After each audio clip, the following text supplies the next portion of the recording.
সারা দেশের মতো গাজীপুরেও চলছে যৌথ বাহিনীর অপারেশন ডেভিল হান্ট। শনিবার রাত 10টার দিকে শুরু হয় অভিযান। শহরের গুরুত্বপূর্ণ মোড়গুলোতে বসানো হয়েছে চেকপোস্ট। সাধারণ পথচারী থেকে শুরু করে প্রায় প্রতিটি যানবাহনই তল্লাশি করতে দেখা গেছে।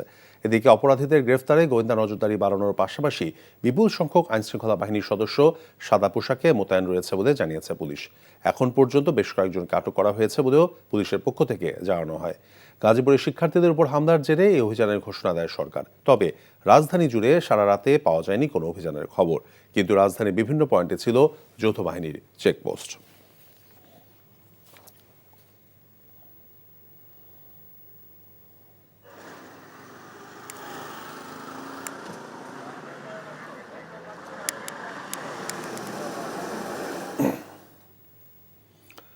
বর্তমান অন্তর্বর্তীকালীন সরকারের অযথা কালক্ষেপণের কোনো ইচ্ছা নাই উল্লেখ করে আইন উপদেষ্টা ডক্টর আসিফ নজরুল বলেছেন, জরুরি প্রয়োজনীয় সংস্কার শেষে দ্রুত নির্বাচনের মাধ্যমে রাজনৈতিক সরকারের কাছে ক্ষমতা হস্তান্তর করা হবে।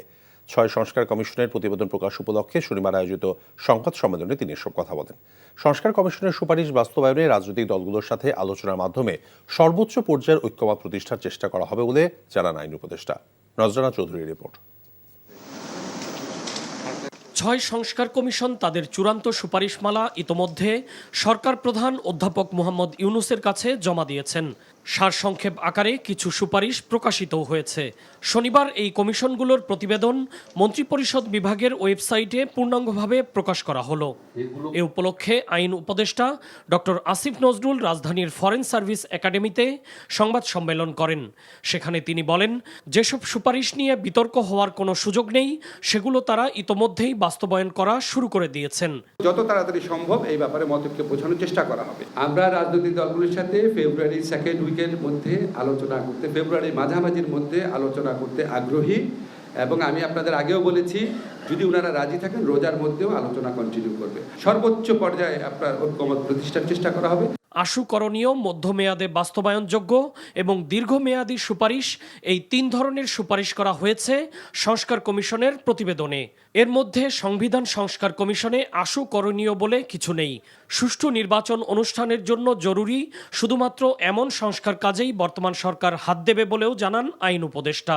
আপনাদের মাধ্যমে আমি নিশ্চিত করে বলতে চাই, আমাদের এই সরকারের অযথা এই সময় ক্ষেপণ করা সরকারের থেকে থাকার বিন্দু মাত্র ইচ্ছা নাই।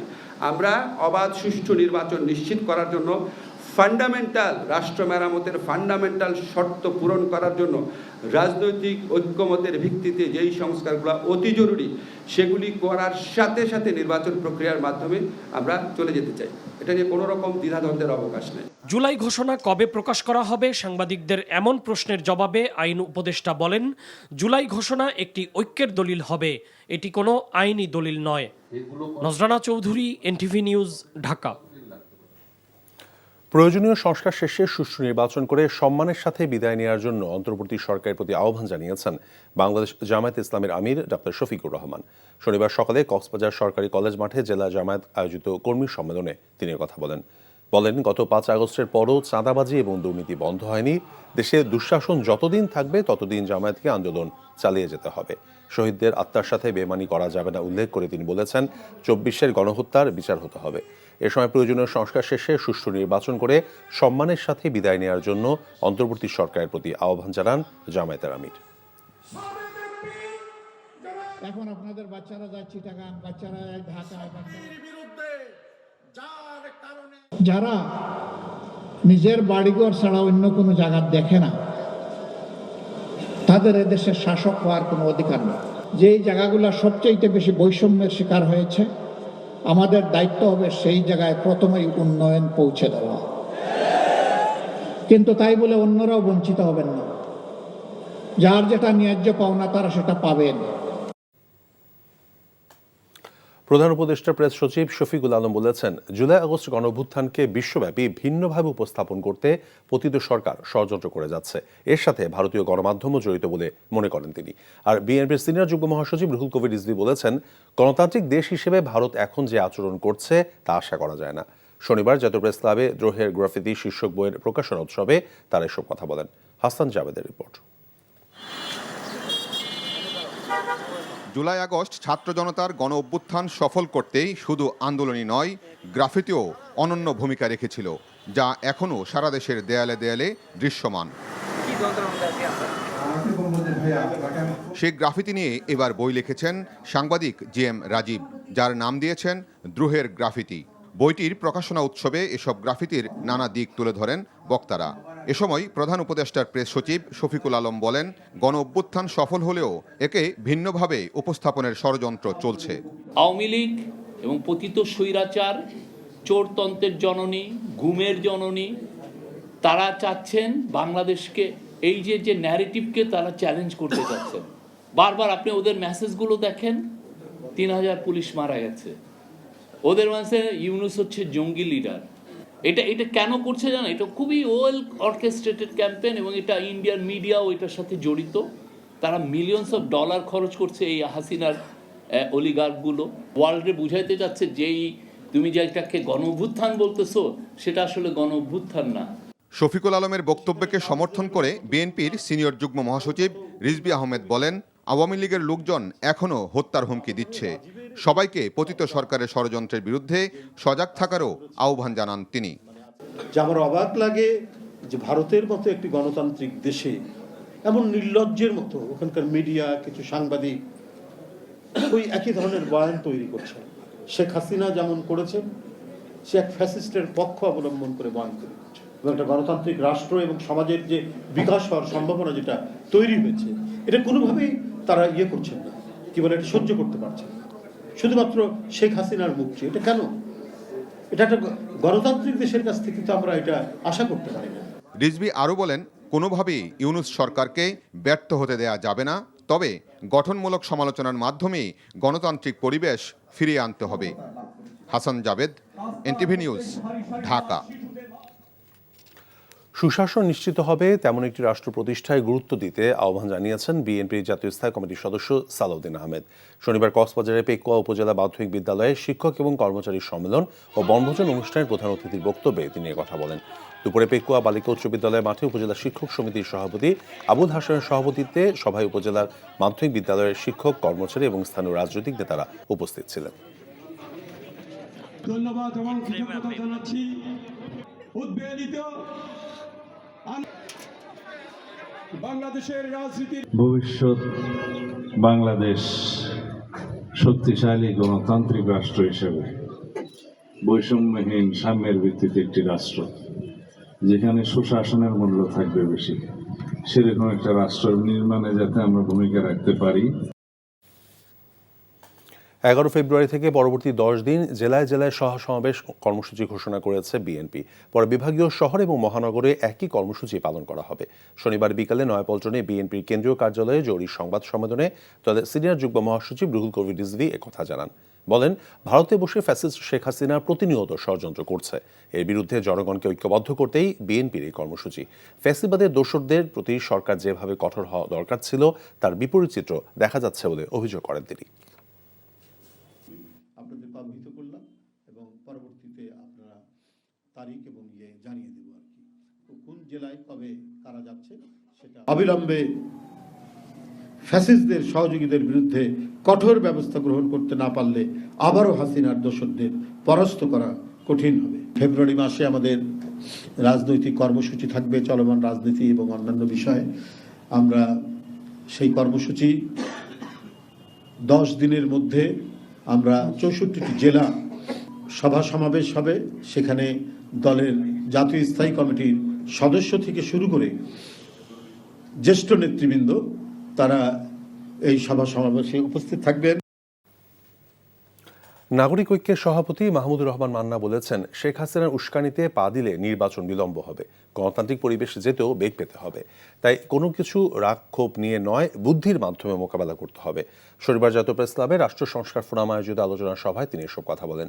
মান্না বলেন, অন্তর্বর্তী সরকার ক্রান্তিকাল পার করছে, তাই নির্বাচন কেন্দ্রিক সংস্কার দ্রুত করে গণতান্ত্রিক ধারায় ফিরে যেতে ভোটের আয়োজন করার আহ্বান জানান সরকারের কাছে।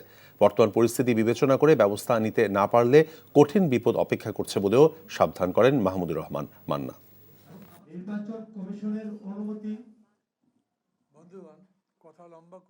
এত বড় অর্থনীতিবিদ, জিনিসের দাম কমেনি, ইনভেস্টমেন্ট বাড়েনি, এমপ্লয়মেন্ট বাড়েনি, দেশের আইন শৃঙ্খলা পরিস্থিতি ভালো নয়। মানুষ কোনোদিন বিক্ষুব্ধ হয়ে যদি দ্রব্যমূল্য কমানোর দাবিতে রাজপথে মিছিল বার করে এই সরকার থামাতে পারবে? কোনো বিরোধী দল যে কোনো কারণে হোক যদি একটা হরতাল ডাকে, এই হরতাল মোকাবেলা করবার জন্য পুলিশ নামবে? সরকারটা অনেক ভালনারেবল, এটা বুঝতে হবে। এই জন্য ভালনারেবল সরকার দিয়ে দীর্ঘদিন ভালো শাসন চালাতে পারবেন না, যখন তখন সেটা ভেঙে যেতে পারে। আগামী এক সপ্তাহের মধ্যে সব বরখাস্ত আদেশ প্রত্যাহার করা না হলে আন্তঃক্যাডার বৈষম্য নিরসন পরিষদভুক্ত সকল ক্যাডার এবং কর্মকর্তারা কর্মবিরতি সহ ধারাবাহিক কর্মসূচি দেওয়ার হুঁশিয়ারি দিয়েছে আন্তঃক্যাডার বৈষম্য নিরসন পরিষদ। শনিবার ঢাকা রিপোর্টার্স ইউনিটিতে প্রশাসন ক্যাডার কর্তৃক পক্ষপাতিত্বপূর্ণ এবং বৈষম্যমূলক সাময়িক বরখাস্তের প্রতিবাদে এবং জনপ্রশাসন সংস্কার কমিশনের রিপোর্টের প্রতিক্রিয়ায় আয়োজিত সংবাদ সম্মেলনে কথা বলেন আন্তঃক্যাডার বৈষম্য নিরসন পরিষদের সমন্বয়ক ডক্টর মুফিজুর রহমান। তিনি জানান, আন্তঃক্যাডার বৈষম্য নিরসন পরিষদ অস্থিতিশীলতা চায় না, সরকারকে সহযোগিতা করতে চায়। দেশের কল্যাণের জন্য সংগঠনের দাবির প্রতি সহানুভূতিশীল না হলে যে কোনো পরিস্থিতির দায় আন্তঃক্যাডার বৈষম্য নিরসন পরিষদ বহন করবে না। সেবামূলক সিভিল সার্ভিস তৈরিতে জনপ্রশাসন সংস্কার কমিশন সহ কয়েকটি কমিশনের নিকট স্পষ্ট দাবি জানানো হয়। সেগুলো হলো ক্যাডার যার মন্ত্রণালয় তার, ডিএস পুলে কোটা বাতিল এবং সব ক্যাডারের সমতা নিশ্চিত করা। এটা মনে হচ্ছে যে একটি ক্যাডারকে আরো এম্পাওয়ার্ড করার জন্য একটি সংস্কার হয়েছে।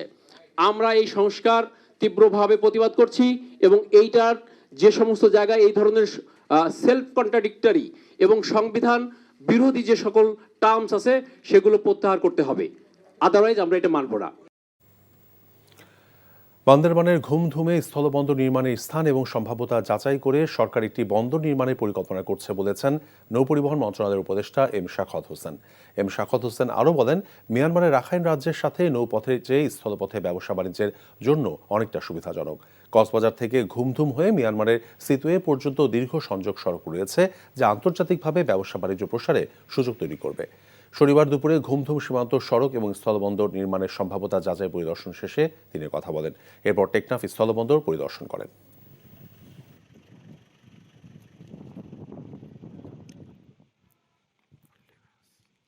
কিন্তু আমি দেখে গেলাম যে এখানে সম্ভব একটা স্থলবন্দর হওয়া, কারণ আজকে না হোক কালকে না হোক পরশু না হোক আমাদের সাথে রিলেশন ভালো হবে।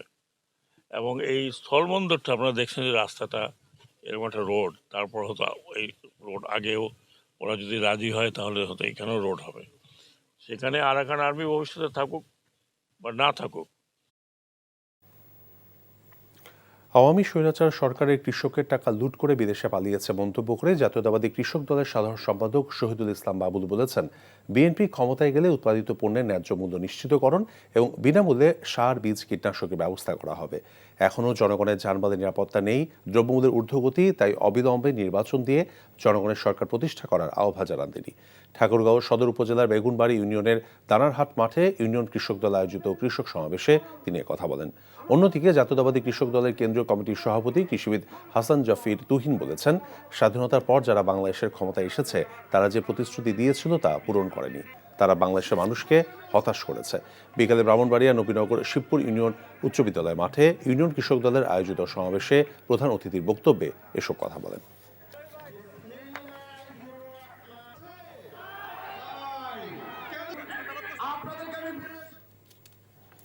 ঢাকা এলিভেটেড এক্সপ্রেসওয়েতে সর্বোচ্চ গতিসীমা লঙ্ঘন করে গাড়ি চালালে আগামী 21 ফেব্রুয়ারি থেকে ভিডিও দেখে মামলা দায়ের করবে ঢাকা মহানগর পুলিশ। শনিবার সকালে ঢাকা এলিভেটেড এক্সপ্রেসওয়ের প্রধান কার্যালয়ে সংবাদ সম্মেলনে এই তথ্য জানান first Dhaka elevated expressway company লিমিটেডের যান চলাচল, সুরক্ষা এবং নিরাপত্তা বিভাগের প্রধান অবসরপ্রাপ্ত ক্যাপ্টেন হাসিব হাসান খান। কোনো গাড়ি 100 কিলোমিটারের গতিসীমা অতিক্রম করলে মামলা করা হবে বলে জানান তিনি। এছাড়া যেসব গাড়ি 3 বার গতিসীমা লঙ্ঘন করবে সেসব গাড়িকে এক্সপ্রেসওয়েতে ব্যবহার করতে না দেওয়ার সিদ্ধান্ত নিয়েছে কর্তৃপক্ষ।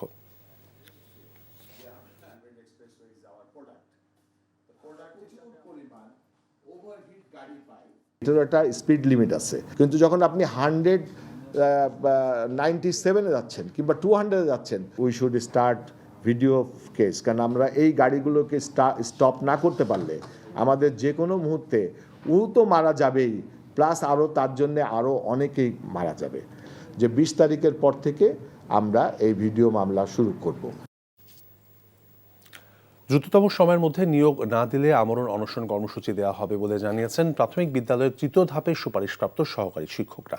শনিবার দুপুরে জাতীয় প্রেস ক্লাবের সামনে লাগাতার অবস্থান কর্মসূচি থেকে তারাই হুঁশিয়ারি দিয়েছেন। কর্মসূচিতে অংশ নেওয়া সুপারিশপ্রাপ্ত সহকারী শিক্ষকদের অভিযোগ, প্রথম 2 ধাপের সুপারিশপ্রাপ্তরা কাজে যোগ দিতে পারলেও তৃতীয় ধাপে সুপারিশপ্রাপ্তদের নিয়োগ অন্যায়ভাবে আটকে দেওয়া হয়েছে। গত বছর 31 অক্টোবর তৃতীয় ধাপে 6531 জনকে সরকারি প্রাথমিক বিদ্যালয়ে নিয়োগের সুপারিশ করা হয়।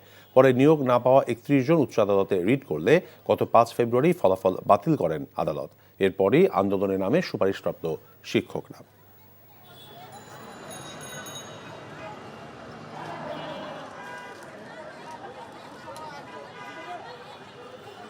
যেখানে আমাদের রাষ্ট্র সম্মানিত করেছিলেন তার চাইতে 1000 গুণ সম্মান কেড়ে নিচ্ছে। কারণ আমরা এখন রাস্তায় দাঁড়িয়ে, এতদিন আমরা রাস্তায় দাঁড়িয়ে ছিলাম না, আমরা চাই নাই রাস্তায় দাঁড়িয়ে থাকতে। সরকার কেন আমাদের রাস্তায় এনে দাঁড় করিয়েছেন? আমাদের অতি দ্রুত 6531 জনের চাকরি ফিরিয়ে দিয়ে আমাদেরকে নিয়োগ দেওয়া হোক।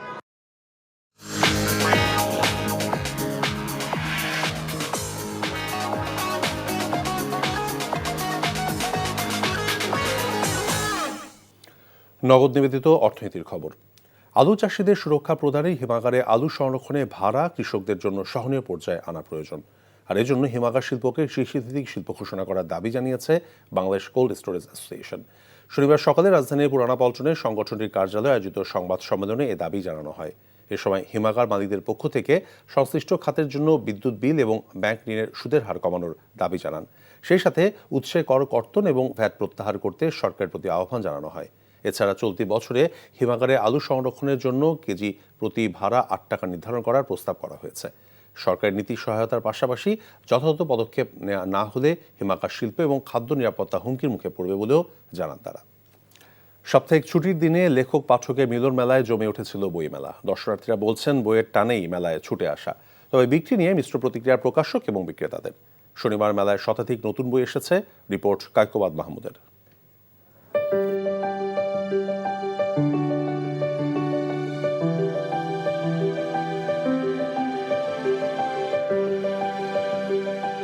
ছুটির দিন মানেই অমর একুশে গ্রন্থমেলায় বাড়তি ভিড়।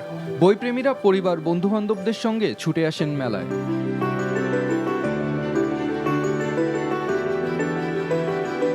শনিবার দুপুর থেকেই পাঠক দর্শনার্থীরা আসতে শুরু করেন মেলায়। বেলা গড়ানোর সাথে বাড়তে থাকে ভিড়। মেলায় আগতরা কেউ পছন্দের বইয়ের সন্ধানে ব্যস্ত, কেউ বা ঘুরে ফিরে দেখছেন। দিন শেষে এসে বইমেলাটা আড্ডা হতো আর কি, এখন আর সেটা হয় না। এখনও মাঝে মাঝে আসি আর কি বইমেলায়। সবসময় বই পড়া হয়, অনলাইন থেকেও কেনা হয়।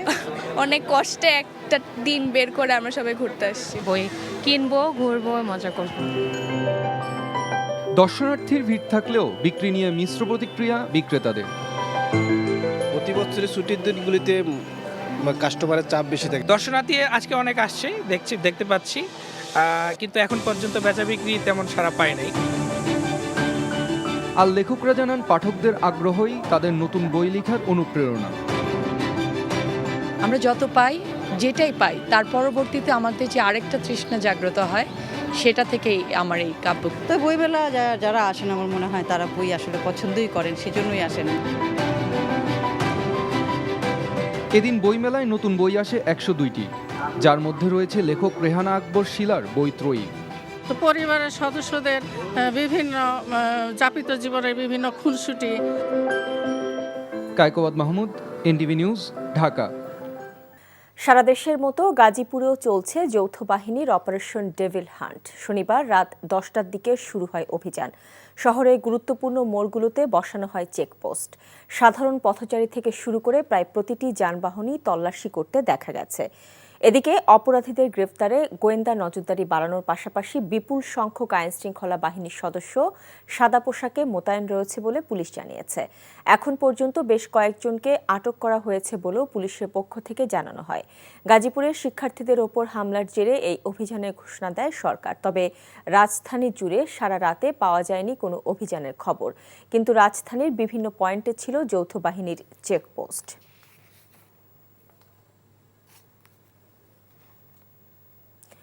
এ বিষয়ে জানতে গাজীপুর থেকে সরাসরি যুক্ত হচ্ছেন স্টাফ করেসপন্ডেন্ট নাসির আহমেদ। নাসির, এ পর্যন্ত কতজনকে আটক করা হয়েছে? যৌথ বাহিনীর অভিযান এবং অপারেশন ডেভিল হান্ট সম্পর্কে আমাদেরকে জানাবেন।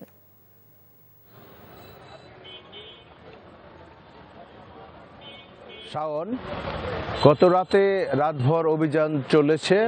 সেনাবাহিনী, র্যাব, যৌথ বাহিনী তারা গাজীপুরের বিভিন্ন স্পটে গুরুত্বপূর্ণ এবং যে সমস্ত এলাকা মাদকাসক্তদের আস্তানা সেসব এলাকায় তারা রাতভর অভিযান পরিচালনা করেছেন।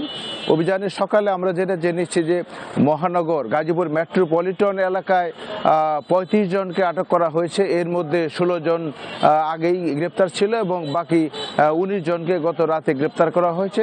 তারা মূলত ওই আকম মোজাম্মেল হকের বাড়িতে ছাত্রদের উপর যে আক্রমণ হয়েছিল আক্রমণের কারণে তাদেরকে আটক করা হয়েছে এবং জিজ্ঞাসাবাদ চলছে। এছাড়া গাজীপুর মহানগরের বাইরে আরও যে 5টি জেলা রয়েছে পুলিশ সুপারের অধীনে, সেগুলো সেই 5টি থানায় আরও যে 5টি থানা রয়েছে 5টি থানায় আরও 40 জনকে আটক করেছে গত রাতে ডেভিল হান্টের এই অভিযানে। তো এই মূলত অভিযান এখনো চলছে। পুলিশের পক্ষ থেকে আমাদেরকে জানানো হয়েছে যে অভিযান অব্যাহত রয়েছে এবং সকালেও তারা বিভিন্ন স্থানে অভিযান তারা চালিয়ে যাচ্ছেন। সন্ধ্যার পরে তারা টোটাল একটা হিসাব আমাদেরকে দিতে পারবেন। তারা সকলে এখন অভিযানে ব্যস্ত বলে আমাদেরকে বলেছেন। এছাড়া আকম মোজাম্মেল হকের বাড়ির যে এলাকায় রয়েছে সেই ধীরাশ্রম এলাকা, সেই এলাকা মোটামুটি আজকে আমরা যেটা সকালে দেখলাম যে প্রতিটা বাড়িতেই কোনো পুরুষ লোক নাই। তারা মামলায় তারা আসামি হওয়া এবং গ্রেপ্তারের আশঙ্কায় তারা বাড়িঘর ছেড়ে তারা চলে গেছেন এবং পুরো এলাকা জুড়েই এখন পুরুষ শূন্য বলা যায়। মানুষের মধ্যে একটা আতঙ্ক বিরাজ করছে। আশেপাশের দোকানপাট যেগুলো রয়েছে কিছু বন্ধ রয়েছে, কিছু খোলার চেষ্টা করেছেন। মানুষের যানবাহনও যাতায়াত ওই বাড়ির আশেপাশে একটু সীমিত দেখা গেছে সকালে। এছাড়া গাজীপুর জেলার সর্বোপরি অবস্থা মোটামুটি স্বাভাবিক রয়েছে। আর অন্য রাস্তা মহাসড়কে যানবাহন চলাচল স্বাভাবিক রয়েছে। মিল ফ্যাক্টরি সব খোলা রয়েছে এবং মানুষের মধ্যে যে আতঙ্ক রয়েছে সেগুলো সময় সাপেক্ষে সেটা কেটে যাবে বলে সকলের ধারণা।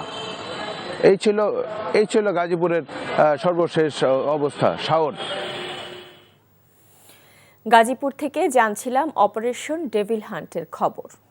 কুমিল্লার ককটেল বিস্ফোরণ ও পিস্তল ঠেকিয়ে প্রায় 35 ভরি স্বর্ণ লুটে নিয়েছে ডাকাত দল। এ সময় গুলিবিদ্ধ এক ব্যবসায়ীকে স্থানীয় হাসপাতালে ভর্তি করা হয়েছে।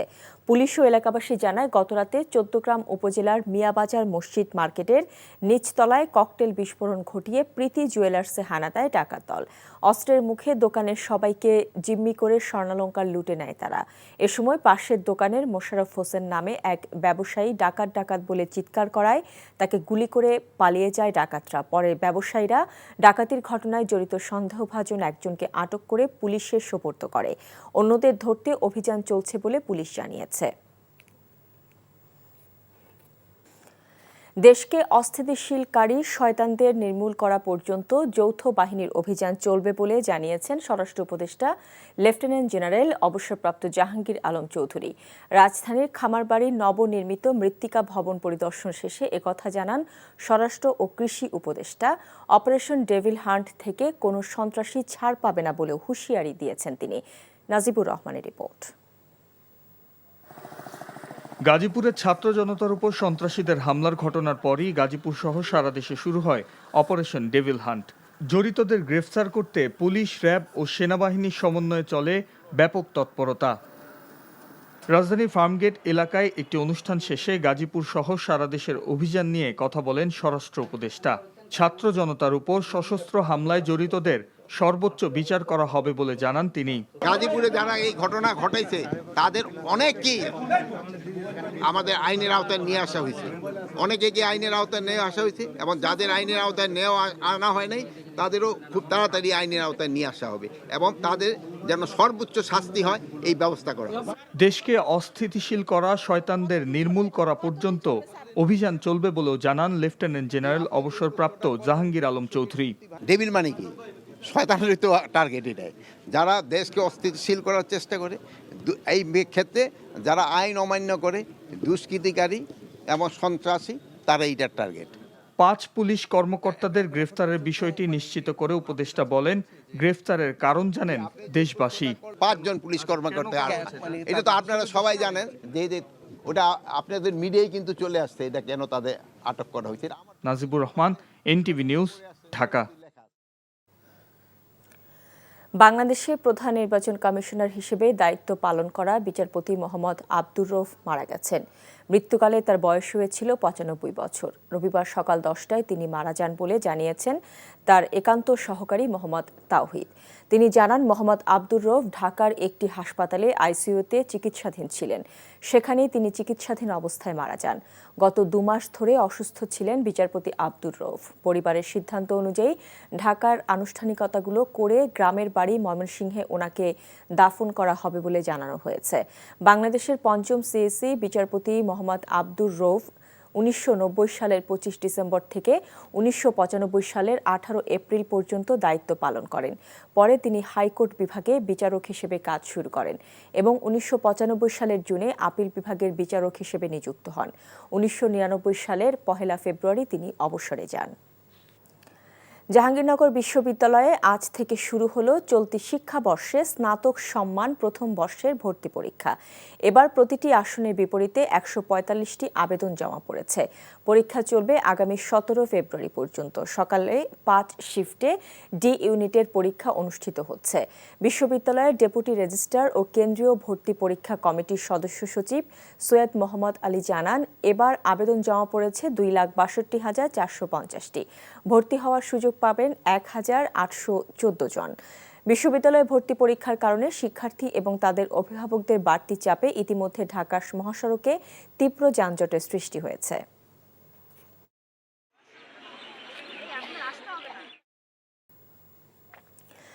বাগেরহাটের ফকিরহাটে ছাত্র জনতার ওপর গুলিবর্ষণ, বোমা বিস্ফোরণ ও স্থাপনা ভাঙচুর করার অভিযোগে সাবেক 3 এমপি সহ আওয়ামী লীগ, যুবলীগ, শ্রমিক লীগ ও ছাত্রলীগের 35 নেতাকর্মীর নামে উল্লেখ করে মামলা করা হয়েছে। গতরাতে রফিকুল ইসলাম মিঠু নামে এক ব্যক্তি বাদী হয়ে ফকিরহাট থানায় এই মামলা দায়ের করেন। এই মামলায় বাগেরহাটের সাবেক পুলিশ সুপার আবুল হাসনাত খানকে গ্রেফতার দেখানো হয়েছে। মামলার অন্যান্য আসামিরা হলেন বাগেরহাট 1 আসনের সাবেক সংসদ সদস্য শেখ হেলাল উদ্দিন, বাগেরহাট 2 আসনের সাবেক সংসদ সদস্য শেখ সাইহান নাসের তন্ময়, বাগেরহাটের সাবেক পুলিশ সুপার আবুল হাসনাত খান, বাগেরহাট 2 আসনের আরেক সাবেক সদস্য মীর শওকত আলী বাদশাহ সহ 35 জন রয়েছেন। মামলার এজাহারে বলা হয়েছে, ছাত্র জনতার আন্দোলনকে নস্যাৎ করার উদ্দেশ্যে আসামিরা গেল 4 আগস্ট দুপুরে ফকিরহাট উপজেলার কাটাখালী গোলচত্বর এলাকায় জড়ো হয়ে গুরুত্বপূর্ণ স্থাপনা ভাঙচুর করে। ছাত্র জনতাকে লক্ষ্য করে গুলি ছোড়ে তারা। এছাড়া ফ্যাসিস্ট সরকারকে টিকিয়ে রাখার জন্য বিভিন্ন সময় উস্কানিমূলক বক্তব্য দিয়েছেন। অব্যাহত সেনা অভিযান এবং তৎপরতায় পালিয়েছে নাটোরের লালপুরে পদ্মাচরের সশস্ত্র গ্রুপগুলো। চলছে নির্বিঘ্নে চাষাবাদ। অবৈধভাবে বালু উত্তোলন এবং এই ব্যবসা ঘিরে গড়ে ওঠা ভয়ঙ্কর নানা বাহিনীর কাছে জিম্মি ছিল চরবাসী। চাষাবাদ ছিল অনিশ্চয়তায়, তবে চরে এখন ফিরেছে স্বস্তি। নাটোর থেকে হালিম খানের পাঠানো রিপোর্ট।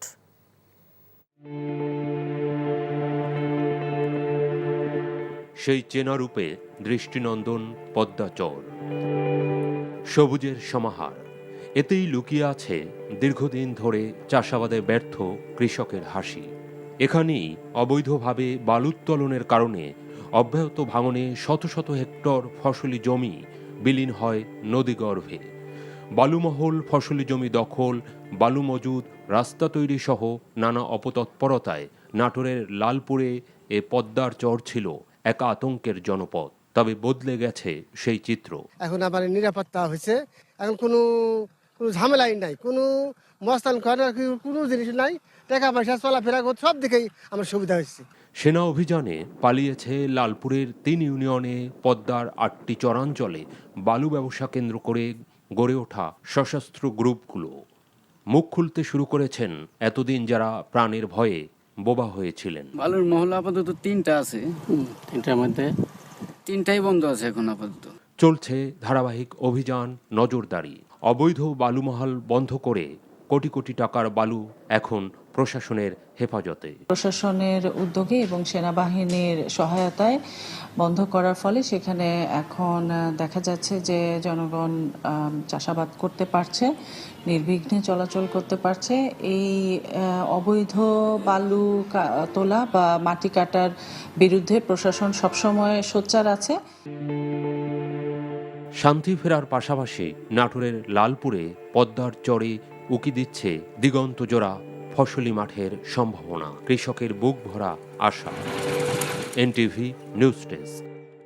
দর্শক, অপারেশন ডেভিল হান্ট সম্পর্কে সংবাদ সম্মেলনে কথা বলছেন গাজীপুরের পুলিশ কমিশনার নাজমুল করিম খান। সরাসরি যোগ দিচ্ছি সংবাদ সম্মেলনে। আমরা যৌথ বাহিনী অপারেশন চালিয়ে যাচ্ছি। আমরা আশা করছি গাজীপুরে তারা প্রচুর পরিমাণে অস্ত্র ঢুকিয়েছে, গাজীপুরকে অশান্ত করার চেষ্টা করছে। আপনারা দেখেছেন গত সন্ধ্যায় আমরা পুলিশ ছিলাম, কিছুক্ষণ আগে পুলিশ আমরা ওখান থেকে এসেছি, আমি নিজেও ওখান থেকে এসেছি, কথা বলে এসেছি। ছাত্র জনতা ছিল, কিছু দূরেই আর্মি ছিল, বিজিবি ছিল, তার মধ্যেই তারা একটি গুলি করে একজনকে আহত করেছে। তারা কতটা ডেসপারেট, তারা মানে অশান্ত করার জন্য সকল কিছু করছে।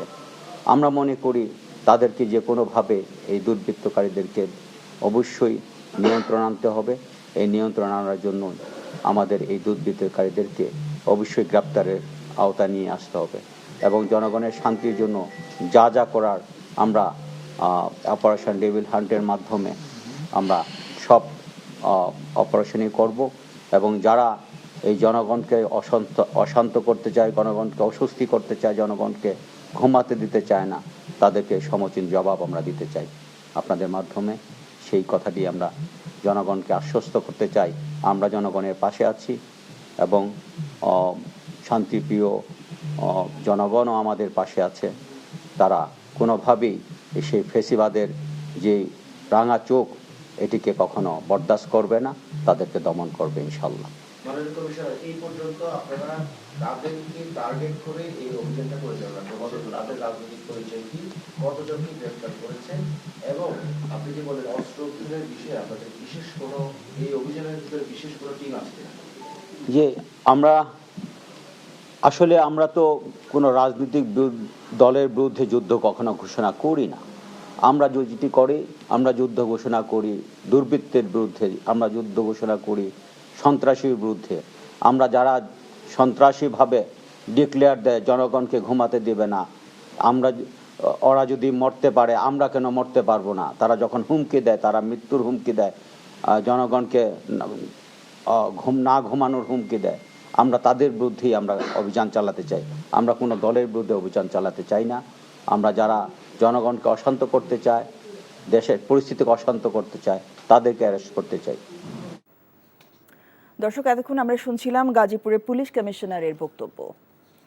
দেশকে অস্থিতিশীলকারী শয়তানদের নির্মূল করা পর্যন্ত যৌথ বাহিনীর অভিযান চলবে বলে জানিয়েছেন স্বরাষ্ট্র উপদেষ্টা লেফটেন্যান্ট জেনারেল অবসরপ্রাপ্ত জাহাঙ্গীর আলম চৌধুরী। রাজধানী খামারবাড়িতে নবনির্মিত মৃত্তিকা ভবন পরিদর্শন শেষে একথা জানান স্বরাষ্ট্র ও কৃষি উপদেষ্টা। অপারেশন ডেভিল হান্ট থেকে কোনো সন্ত্রাসী ছাড় পাবে না বলেও হুঁশিয়ারি দেন তিনি। নাজিবুর রহমানের রিপোর্ট। গাজীপুরের ছাত্র জনতার উপর সন্ত্রাসীদের হামলার ঘটনার পরই গাজীপুর সহ সারা দেশে শুরু হয় অপারেশন ডেভিল হান্ট। জড়িতদের গ্রেফতার করতে পুলিশ, র্যাব ও সেনাবাহিনীর সমন্বয়ে চলে ব্যাপক তৎপরতা। রাজধানীর ফার্মগেট এলাকায় একটি অনুষ্ঠান শেষে গাজীপুর সহ সারা দেশের অভিযান নিয়ে কথা বলেন স্বরাষ্ট্র উপদেষ্টা। ছাত্র জনতার উপর সশস্ত্র হামলায় জড়িতদের সর্বোচ্চ বিচার করা হবে বলে জানান তিনি। গাজীপুরে যারা এই ঘটনা ঘটাইছে তাদের অনেককেই আমাদের আইনের আওতায় নিয়ে আসা হয়েছে, অনেকে আইনের আওতায় নিয়ে আসা হয়েছে এবং যাদের আইনের আওতায় আনা হয় নাই তাদেরও খুব তাড়াতাড়ি আইনের আওতায় নিয়ে আসা হবে এবং তাদের যেন সর্বোচ্চ শাস্তি হয় এই ব্যবস্থা করা হবে। দেশকে অস্থিতিশীল করা শয়তানদের নির্মূল করা পর্যন্ত অভিযান চলবে বলেও জানান লেফটেন্যান্ট জেনারেল অবসরপ্রাপ্ত জাহাঙ্গীর আলম চৌধুরী। ডেভিল মানে কি? শয়তানের তো টার্গেট এটাই, যারা দেশকে অস্থিতিশীল করার চেষ্টা করে, এই ক্ষেত্রে যারা আইন অমান্য করে, দুষ্কৃতিকারী এবং সন্ত্রাসী, তারা এইটার টার্গেট। 5 পুলিশ কর্মকর্তাদের গ্রেফতারের বিষয়টি নিশ্চিত করে উপদেষ্টা বলেন, গ্রেফতারের কারণ জানেন দেশবাসী। 5 জন পুলিশ কর্মকর্তা, এটা তো আপনারা সবাই জানেন যে ওটা আপনাদের মিডিয়ায় কিন্তু চলে আসছে, এটা কেন তাদের আটক করা হয়েছে। Najibur Rahman, NTV news, Dhaka. দেশের স্থিতিশীল অবস্থাকে অস্থিতিশীল করার চেষ্টা করা হচ্ছে, তা থামাতেই অপারেশন ডেভিল হান্ট পরিচালনা করা হচ্ছে বলে জানিয়েছেন স্বরাষ্ট্র সচিব নাসিমুল গনি। এটি বেশ কিছুদিন চলবে বলে জানান তিনি। এই অপারেশনে মানবাধিকার বজায় রাখার আহ্বান জানান তিনি। পুলিশের ক্ষয়ক্ষতির পর বাহিনীর সদস্যরা তাদের আত্মবিশ্বাসের ঘাটতি দেখা দেয়। এ পরিস্থিতিতে যৌথভাবে কিছু করার জন্যই এই অপারেশন বলে জানান স্বরাষ্ট্র সচিব। যারা দেশকে অস্থিতিশীল করার চেষ্টা করছে, এই অপারেশনের মাধ্যমে তাদের খুঁজে আইনের আওতায় আনা হবে বলেও জানান তিনি। দেশের বর্তমান পরিস্থিতিতে মানবাধিকার ও পরিবেশের উপর গুরুত্ব সহ আইন প্রয়োগ বিষয়ে 11 ফেব্রুয়ারি আইন শৃঙ্খলা সংশ্লিষ্ট সবার সাথে কয়েকজন উপদেষ্টা বসবেন বলেও জানান তিনি। ডেভিল হান্ট করা হচ্ছে একটা অপারেশন যেখানে যৌথভাবে সকলে একটা ফোকাসড ওয়েতে কিছু কাজ করবেন। সে কাজের মধ্যে মূলত যে সমস্ত পকেট অফ রেমিনেন্টস থেকে দেশে স্টেবল অবস্থাকে আনস্টেবল করার চেষ্টা করা হচ্ছে, সেটাকে আমরা নিউট্রালাইজ করব এবং এর জন্য আইন অনেক পন্থায় যে ব্যবস্থা নেওয়া দরকার সেগুলো নেব আমরা ইনশাআল্লাহ। ধানমন্ডি 32 নম্বর বাড়িতে অভিযান চালাচ্ছে ফায়ার সার্ভিস ও রাজুক। সেখানে আছেন আমাদের সহকর্মী নাহিদ প্রিন্স। নাহিদ, অভিযানের কারণ কি জানতে পেরেছেন?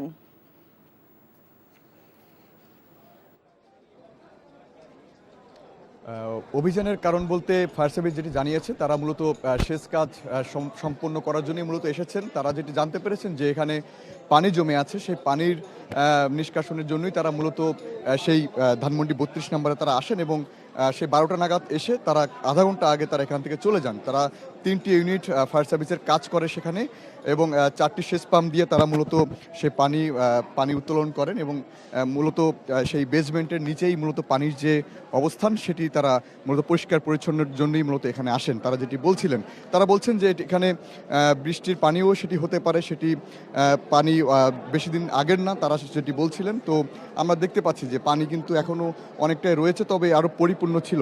যে 3-4 দিন ধরে যে সেই মানুষের যে দাবি রয়েছিল যে এখানে যে আরও পানি রয়েছে এবং সেই আয়নাঘরের কথা কিন্তু এখানে উঠে এসেছিল, সব কিছু মিলিয়ে কিন্তু ফায়ার সার্ভিস এই বিষয়টিকে লক্ষ্য করেই আজকে মূলত সকালে তারা আসেন এবং তারা সেই পানি পরিষ্কারের কাজ করেন। এবং এখানে কিন্তু এখনও উৎসুক জনতা রয়েছে, মানুষ এখনও আসছেন বিভিন্ন দূর দূরান্ত থেকে, মানুষ এই বিষয়টিকে দেখার জন্য এখানে এসেছেন। যেটি 3 দিন ধরেই মূলত সারা দেশেই যখন এটি নিয়ে আলোচনা হয় তখনই কিন্তু মানুষ এটির উপরে আগ্রহ দেখায় এবং সেটি যখন প্রশাসন এটিকে কঠোরভাবেই তারা নেয় যে এখানে কিছু থাকতে পারে, তো সব কিছু মিলিয়ে এই কারণেই ফায়ার সার্ভিস মূলত আজকে আসে এবং তারা তাদের কার্যক্রম চালায়। তারা বলছেন যেখানে 2.5 লাখের মতো পানি জমেছিল, সেই পানিটাই মূলত তারা 4টি সেচ পাম্প দিয়ে মূলত তারা পরিষ্কার করে। এটি একটি বেসমেন্ট, যে জাদুঘরটি রয়েছিল জাদুঘরের ঠিক পাশের একটি নির্মাণাধীন ভবন, সেটি নতুন ভবনই বলা যায়। সেই ভবনের যে লিফটের কাজ চলছিল, সেই লিফটের কাজের নিচেই কিন্তু মূলত সেই পানিগুলো জমে আছে। আমি দেখাচ্ছি যে পুরো ভবনই কিন্তু বেসমেন্ট, যে গাড়িগুলির পার্কিং করা থাকে সেই পার্কিং ভবনই কিন্তু এটি। যে মানুষের যে আকাঙ্ক্ষা ছিল এখানে, যে মানুষের যে একটি যে দাবি ছিল যে এখানে আয়নাঘরের সন্ধান মিলেছে বা রয়েছে, সব কিছু মিলিয়ে কিন্তু যে প্রশাসন রয়েছে সেই প্রশাসন, অন্তর্বর্তী প্রশাসন কিন্তু এটি খুব কঠোরভাবে নেয় যে এখানে কিছু থাকতে পারে। তো সব কিছু মিলিয়ে এখন এখানে কিন্তু উৎসুক জনতা রয়েছে। ফায়ার সার্ভিস চলে গেছে কিছুক্ষণ আগে সে পানি সরিয়ে। তো এই ছিল আমার কাছে ধানমন্ডি 32 থেকে সর্বশেষ। দর্শক, ধানমন্ডি 32 নম্বর থেকে জানছিলাম ফায়ার সার্ভিস ও রাজুকের অভিযানের খবর।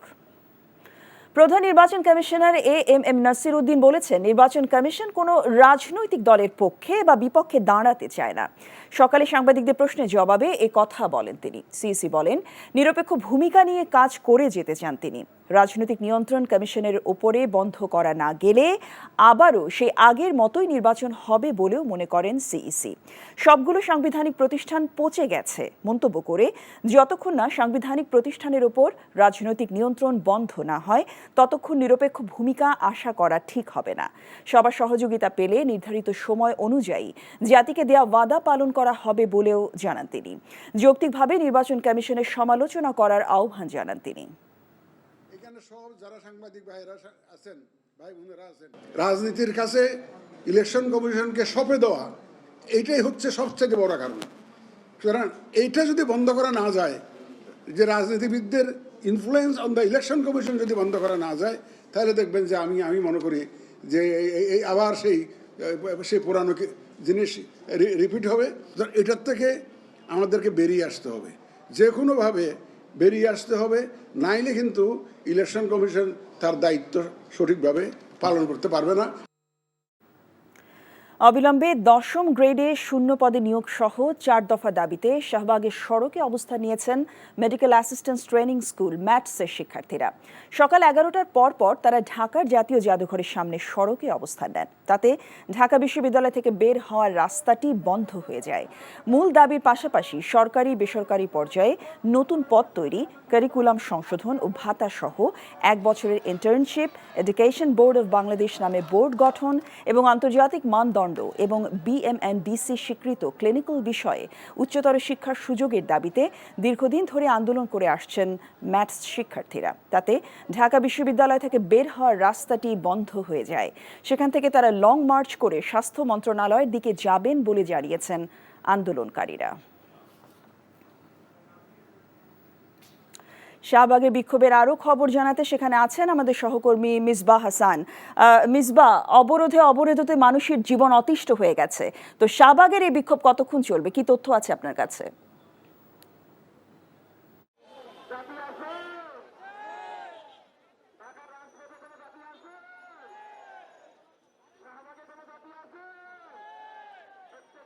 জসিন্তা, এখানে 11টার পর থেকে কিন্তু শিক্ষার্থীরা অবস্থান করছেন, আন্দোলন করেন, যারা মেডিকেল অ্যাসিস্ট্যান্ট শিক্ষার্থীরা এবং সারা দেশ থেকে এসে কিন্তু এখানে জড়ো হয়েছেন।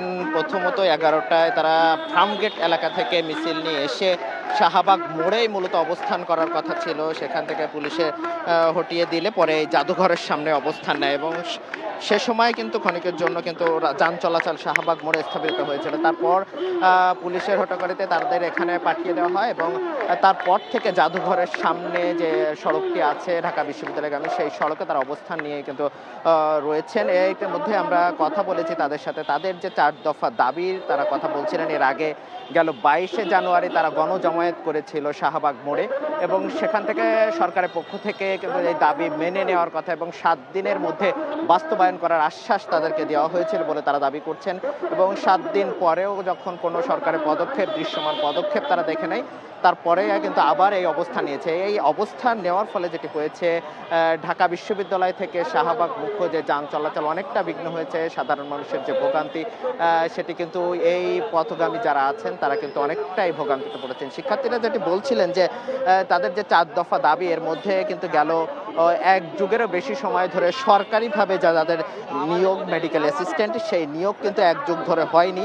সেই দাবি তারা জানিয়েছেন যে দ্রুত সরকারিভাবে তাদের এই নিয়োগের ক্ষেত্রে, এছাড়া মেডিকেল অ্যাসিস্ট্যান্টের কোনো বোর্ড নাই, তারা সেই বোর্ড চান যে দ্রুত একটি আলাদাভাবে মেডিকেল অ্যাসিস্ট্যান্ট বোর্ড তৈরি হোক। এছাড়া তাদের আরেকটি দাবি হলো যে এখন পর্যন্ত যারা নিয়োগ দেওয়া হয়নি 1 যুগ ধরে এবং নতুন করে আবার নিয়োগ দিতে হবে এই সরকারকে। এছাড়া কিন্তু এই সব 4টা দাবি তারা জানিয়েছেন। এই জানিয়ে সকাল থেকে এখানে অবস্থান নিয়েছেন। কিছুক্ষণ আগে আমরা জানতে পেরেছি যে মন্ত্রণালয় থেকে তারা স্বাস্থ্য মন্ত্রণালয়, সংশ্লিষ্ট মন্ত্রণালয়ে তাদের দাবি দেওয়া পৌঁছেছে এবং মন্ত্রণালয়ের একটি কমিটি এখানে আসবেন, মন্ত্রণালয়ের সদস্য আসবেন এবং সদস্যদের আশ্বাসে তারা বলছেন যতক্ষণ পর্যন্ত না আসবেন তারা কিন্তু এই রাজপথ ছেড়ে যাবেন না, তেমনটি তারা জানিয়েছেন। এই ছিল জসিন্তা সবশেষ। দর্শক জানছিলেন শাহবাগের বিক্ষোভের খবর। বাংলাদেশের প্রধান নির্বাচন কমিশনার হিসেবে দায়িত্ব পালন করা বিচারপতি মোহাম্মদ আব্দুর রউফ মারা গেছেন। মৃত্যুকালে তাঁর বয়স হয়েছিল 95 বছর। রোববার সকাল 10টায় তিনি মারা যান বলে জানিয়েছেন তার একান্ত সহকারী মোহাম্মদ তৌহিদ। তিনি জানান, মোহাম্মদ আব্দুর রৌফ ঢাকার একটি হাসপাতালের আইসিইউতে চিকিৎসাধীন ছিলেন। সেখানেই তিনি চিকিৎসাধীন অবস্থায় মারা যান। গত 2 মাস ধরে অসুস্থ ছিলেন বিচারপতি আব্দুর রৌফ। পরিবারের সিদ্ধান্ত অনুযায়ী ঢাকার আনুষ্ঠানিকতাগুলো করে গ্রামের বাড়ি ময়মনসিংহে তাকে দাফন করা হবে বলে জানানো হয়েছে। বাংলাদেশের 5ম সিইসি বিচারপতি মোহাম্মদ আব্দুর রৌফ 1990 সালের 25 ডিসেম্বর থেকে 1995 সালের 18 এপ্রিল পর্যন্ত দায়িত্ব পালন করেন। পরে তিনি হাইকোর্ট বিভাগে বিচারক হিসেবে কাজ শুরু করেন এবং 1995 সালের জুনে আপিল বিভাগের বিচারক হিসেবে নিযুক্ত হন। 1999 সালের 1 ফেব্রুয়ারি তিনি অবসরে যান। বাগেরহাটের ফকিরহাটে ছাত্র জনতার উপর গুলিবর্ষণ, বোমা বিস্ফোরণ ও স্থাপনা ভাঙচুর করার অভিযোগে সাবেক 3 এমপি সহ আওয়ামী লীগ, যুবলীগ, শ্রমিক লীগ ও ছাত্রলীগের 35 নেতাকর্মীর নাম উল্লেখ করে মামলা করা হয়েছে। গতরাতে রফিকুল ইসলাম মিঠু নামের এক ব্যক্তি বাদী হয়ে ফকিরহাট থানায় এই মামলা দায়ের করেন। এই মামলায় বাগেরহাটের সাবেক পুলিশ সুপার আবুল হাসনাত খানকে গ্রেফতার দেখানো হয়েছে। মামলার অন্যান্য আসামিরা হলেন বাগেরহাট 1 আসনের সাবেক সংসদ সদস্য শেখ হেলাল উদ্দিন, 2 আসনের সাবেক সংসদ সদস্য শেখ সাহেন নাসের তন্ময়, 2 আসনের আরেক সাবেক সংসদ সদস্য মীর শওকত আলী বাদশাহ, বাগেরহাটের সাবেক পুলিশ সুপার আবুল হাসনাত খান সহ 35 জন। এজাহারে বলা হয়েছে, ছাত্র জনতার আন্দোলনকে নস্যাৎ করার উদ্দেশ্যে আসামিরা গেল 4 অগস্ট ফকিরহাট উপজেলার কাটাখালী গোলচত্বর এলাকায় জড়ো হয়ে গুরুত্বপূর্ণ স্থাপনা ভাঙচুর করে। ছাত্র জনতাকে লক্ষ্য করে গুলি ছোঁড়ে তারা। এছাড়া ফ্যাসিস্ট সরকারকে টিকিয়ে রাখার জন্য বিভিন্ন সময় উস্কানিমূলক বক্তব্য দেয়। জাহাঙ্গীরনগর বিশ্ববিদ্যালয়ে আজ থেকে শুরু হলো চলতি শিক্ষাবর্ষে স্নাতক সম্মান প্রথম বর্ষের ভর্তি পরীক্ষা। এবার প্রতিটি আসনের বিপরীতে 145টি আবেদন জমা পড়েছে। পরীক্ষা চলবে আগামী 17 ফেব্রুয়ারি পর্যন্ত। সকালে 5 শিফটে ডি ইউনিটের পরীক্ষা অনুষ্ঠিত হচ্ছে। বিশ্ববিদ্যালয়ের ডেপুটি রেজিস্ট্রার ও কেন্দ্রীয় ভর্তি পরীক্ষা কমিটির সদস্য সচিব সৈয়দ মোহাম্মদ আলী জানান, এবার আবেদন জমা পড়েছে 2,62,450টি। ভর্তি হওয়ার সুযোগ পাবেন 1,814 জন। বিশ্ববিদ্যালয় ভর্তি পরীক্ষার কারণে শিক্ষার্থী এবং তাদের অভিভাবকদের বাড়তি চাপে ইতোমধ্যে ঢাকা মহাসড়কে তীব্র যানজটের সৃষ্টি হয়েছে। এদিকে দেশকে যারা অস্থিতিশীল করছে তাদেরকে নির্মূল না করা পর্যন্ত যৌথ বাহিনীর অভিযান চলবে বলে জানিয়েছেন স্বরাষ্ট্র উপদেষ্টা অবসরপ্রাপ্ত লেফটেন্যান্ট জেনারেল জাহাঙ্গীর আলম চৌধুরী। রাজধানীর খামারবাড়িতে নবনির্মিত মৃত্তিকা ভবন পরিদর্শন শেষে একথা জানান স্বরাষ্ট্র ও কৃষি উপদেষ্টা। অপারেশন ডেভিল হান্ট থেকে কোনো সন্ত্রাসী ছাড় পাবে না বলেও হুঁশিয়ারি দেন তিনি। নাজিবুর রহমানের রিপোর্ট। গাজীপুরের ছাত্র জনতার উপর সন্ত্রাসীদের হামলার ঘটনার পরই গাজীপুর সহ সারা দেশে শুরু হয় অপারেশন ডেভিল হান্ট। জড়িতদের গ্রেফতার করতে পুলিশ, র্যাব ও সেনাবাহিনীর সমন্বয়ে চলে ব্যাপক তৎপরতা। রাজধানীর ফার্মগেট এলাকায় একটি অনুষ্ঠান শেষে গাজীপুর সহ সারা দেশের অভিযান নিয়ে কথা বলেন স্বরাষ্ট্র উপদেষ্টা। ছাত্র জনতার উপর সশস্ত্র হামলায় জড়িতদের সর্বোচ্চ বিচার করা হবে বলে জানান তিনি। গাজীপুরে যারা এই ঘটনা ঘটাইছে তাদের অনেককেই আমাদের আইনের আওতায় নিয়ে আসা হয়েছে, অনেকে আইনের আওতায় নিয়ে আসা হয়েছে এবং যাদের আইনের আওতায় আনা হয় নাই তাদেরও খুব তাড়াতাড়ি আইনের আওতায় নিয়ে আসা হবে এবং তাদের যেন সর্বোচ্চ শাস্তি হয় এই ব্যবস্থা করা হবে। দেশকে অস্থিতিশীল করা, শয়তানদের নির্মূল করা পর্যন্ত অভিযান চলবে বলেও জানান লেফটেন্যান্ট জেনারেল অবসরপ্রাপ্ত জাহাঙ্গীর আলম চৌধুরী। ডেভিল মানে কি? শয়তানের তো টার্গেট এটাই, যারা দেশকে অস্থিতিশীল করার চেষ্টা করে। এই ক্ষেত্রে যারা আইন অমান্য করে, দুষ্কৃতিকারী এবং সন্ত্রাসী, তারা এইটার টার্গেট। 5 পুলিশ কর্মকর্তাদের গ্রেফতারের বিষয়টি নিশ্চিত করে উপদেষ্টা বলেন, গ্রেফতারের কারণ জানেন দেশবাসী। 5 জন পুলিশ কর্মকর্তা, এটা তো আপনারা সবাই জানেন যে ওটা আপনাদের মিডিয়ায় কিন্তু চলে আসছে এটা কেন তাদের আটক করা হয়েছে। Najibur Rahman, NTV news, Dhaka.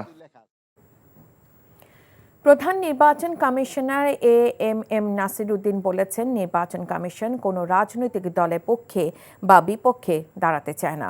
সকালে সাংবাদিকদের প্রশ্নের জবাবে একথা বলেন তিনি। সিইসি বলেন, নিরপেক্ষ ভূমিকা নিয়ে কাজ করে যেতে চান তিনি। রাজনৈতিক নিয়ন্ত্রণ কমিশনের উপরে বন্ধ করা না গেলে আবারও সেই আগের মতোই নির্বাচন হবে বলেও মনে করেন সিইসি। সবগুলো সাংবিধানিক প্রতিষ্ঠান পচে গেছে মন্তব্য করে যতক্ষণ না সাংবিধানিক প্রতিষ্ঠানের উপর রাজনৈতিক নিয়ন্ত্রণ বন্ধ না হয় ততক্ষণ নিরপেক্ষ ভূমিকা আশা করা ঠিক হবে না। সবার সহযোগিতা পেলে নির্ধারিত সময় অনুযায়ী জাতিকে দেয়া ওয়াদা পালন করা হবে বলেও জানান তিনি।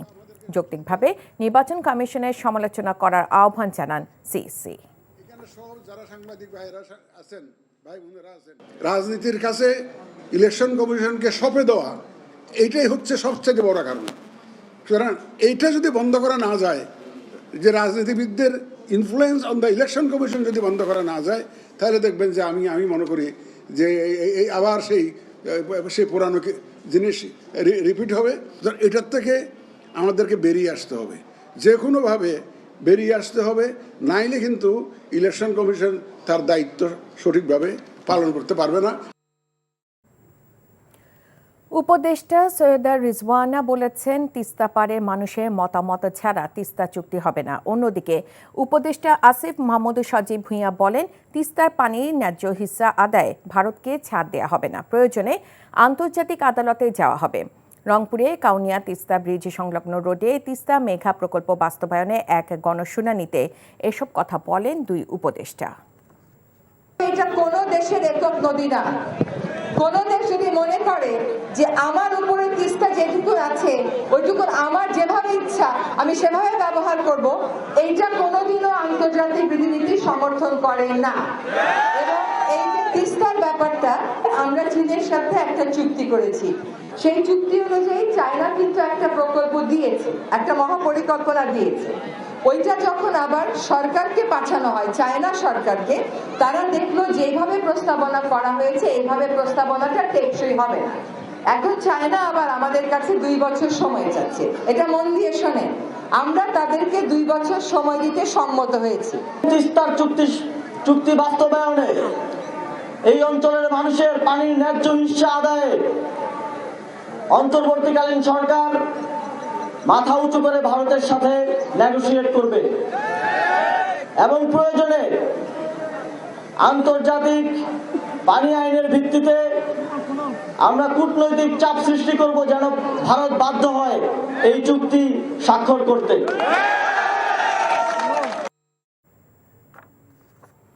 বাগেরহাটে ফকিরহাটে ছাত্র জনতার উপর গুলি বর্ষণ, বোমা বিস্ফোরণ ও স্থাপনা ভাঙচুর করার অভিযোগে সাবেক 3 এমপি সহ আওয়ামী লীগ, যুবলীগ, শ্রমিক লীগ ও ছাত্রলীগের 35 নেতাকর্মীর নাম উল্লেখ করে মামলা করা হয়েছে। গতরাতে রফিকুল ইসলাম মিঠু নামের এক ব্যক্তি বাদী হয়ে ফকিরহাট থানায় এই মামলা দায়ের করেন। এই মামলায় বাগেরহাটের সাবেক পুলিশ সুপার আবুল হাসনাত খানকে গ্রেফতার দেখানো হয়েছে। মামলার অন্যান্য আসামিরা হলেন বাগেরহাট 1 আসনের সাবেক সংসদ সদস্য শেখ হেলাল উদ্দিন, 2 আসনের সাবেক সংসদ সদস্য শেখ সাইহান নাসের তন্ময়, 2 আসনের আরেক সাবেক সংসদ সদস্য মীর শওকত আলী বাদশাহ, বাগেরহাটের সাবেক পুলিশ সুপার আবুল হাসনাত খান সহ 35 জন। এজাহারে বলা হয়েছে, ছাত্র জনতার আন্দোলনকে নস্যাৎ করার উদ্দেশ্যে আসামিরা গেল 4 আগস্ট ফকিরহাট উপজেলার কাটাখালী গোলচত্বর এলাকায় জড়ো হয়ে গুরুত্বপূর্ণ স্থাপনা ভাঙচুর করে। ছাত্র জনতাকে লক্ষ্য করে গুলি ছোড়ে তারা। এছাড়া ফ্যাসিস্ট সরকারকে টিকিয়ে রাখার জন্য বিভিন্ন সময় উস্কানিমূলক বক্তব্য দেন। মৎস্য ও প্রাণী সম্পদ উপদেষ্টা ফরিদা আক্তার বলেছেন, মাছের উৎপাদন বাড়াতে হাওর এলাকায় কৃষি জমিতে কীটনাশকের ব্যবহার নিয়ন্ত্রণে রাখতে হবে। সকালে মৌলভীবাজারে বাইক্কা বিল এলাকা পরিদর্শন শেষে একথা বলেন তিনি। উপদেষ্টা আরও বলেন, মাছের প্রজনন বৃদ্ধি করতে হলে ইজারায় স্বচ্ছতা আনতে হবে। হাওর পরিদর্শনকালে হাজীপুরে বসবাসরত কৃষি ও মৎস্য পেশায় জড়িতদের সঙ্গে কথা বলেন ফরিদা আক্তার। তাদের বিভিন্ন সমস্যা সমাধানের আশ্বাস দেন উপদেষ্টা। এ সময় সংশ্লিষ্ট মন্ত্রণালয়ের ঊর্ধ্বতন কর্মকর্তারা উপস্থিত ছিলেন।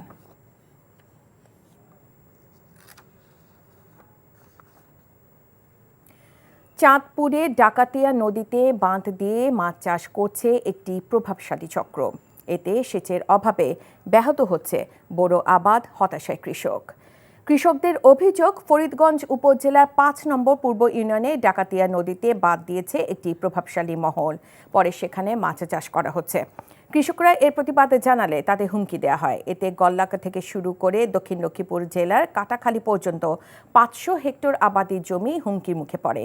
সেচের অভাবে বড় আবাদ ব্যাহত হচ্ছে। দ্রুত ডাকাতিয়া নদীর বাঁধ অপসারণের আশ্বাস দেন ফরিদগঞ্জ উপজেলা নির্বাহী কর্মকর্তা সুলতানা রাজিয়া।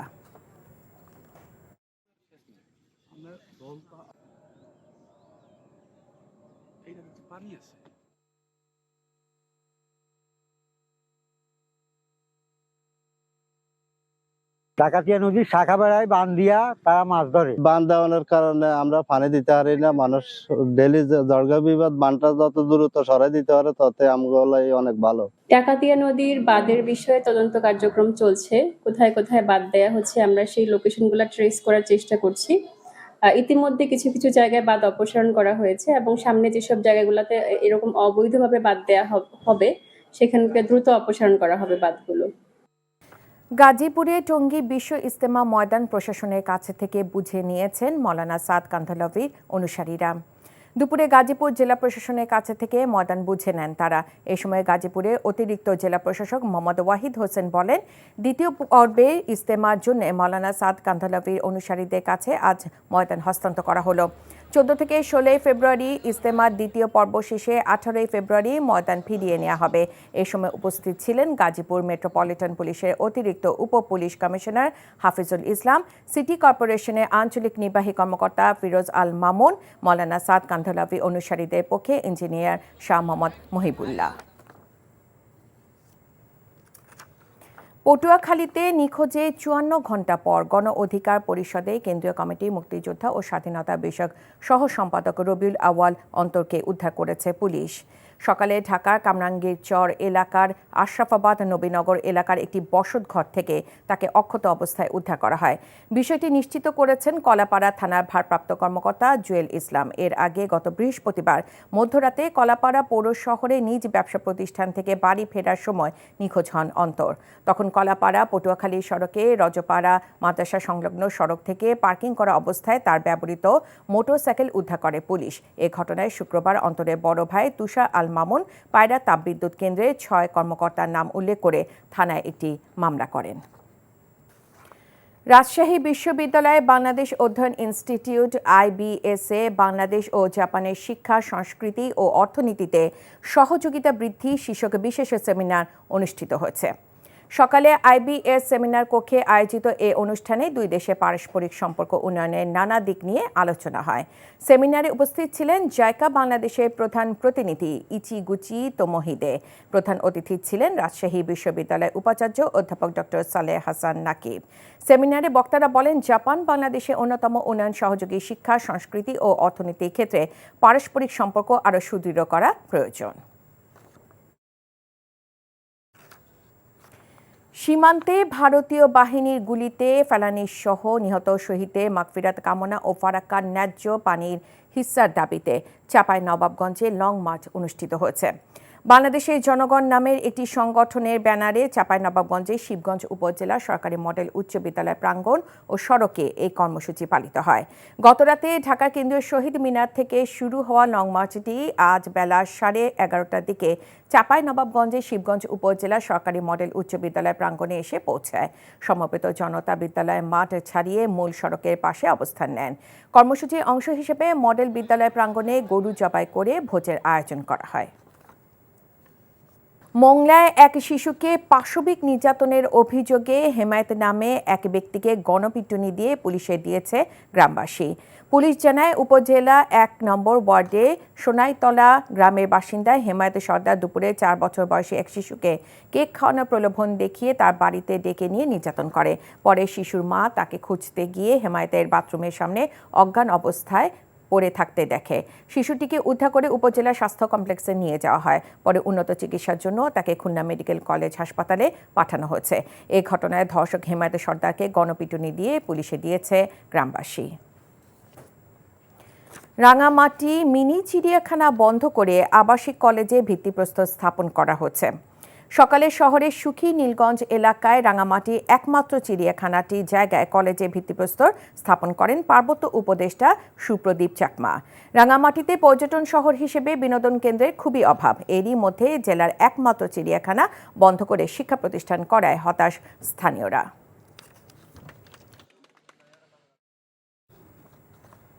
খেলার খবর। সিলেটে শুরু হয়েছে তারুণ্যের উৎসব 25-এর আন্তঃ কলেজ ফুটবল টুর্নামেন্ট। সকালে সিলেট জেলা স্টেডিয়ামে টুর্নামেন্ট উদ্বোধন করেন বিভাগীয় কমিশনার খান মোহাম্মদ রেজা উন-নবী। উদ্বোধনী খেলায় মুখোমুখি হয় মৌলভীবাজারে Kashinath Alauddin school and college ও জগন্নাথপুর সরকারি ডিগ্রি কলেজ দল। সিলেট বিভাগীয় পর্বে 4টি জেলার 8টি দল অংশগ্রহণ করছে। চূড়ান্ত প্রতিযোগিতা শেষে 2টি দল ঢাকায় জাতীয় পর্যায়ের প্রতিযোগিতায় অংশ নেবে। খবর শেষ করছি, যাবার আগে ক্রাউন সিমেন্ট শিরোনামগুলো আরও একবার জানিয়ে দিচ্ছি। The Home Advisor Jahangir Alam Chaudhary has said the country-wide Operation Devil Hunt will go on until all the devils are finished. He warned the operation will target those who are desperate to destabilize the country.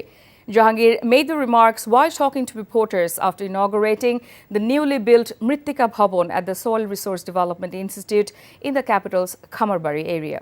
Many of those who attacked students and citizens in Ghazipur have already been brought under the law and the rest will be held soon, he said.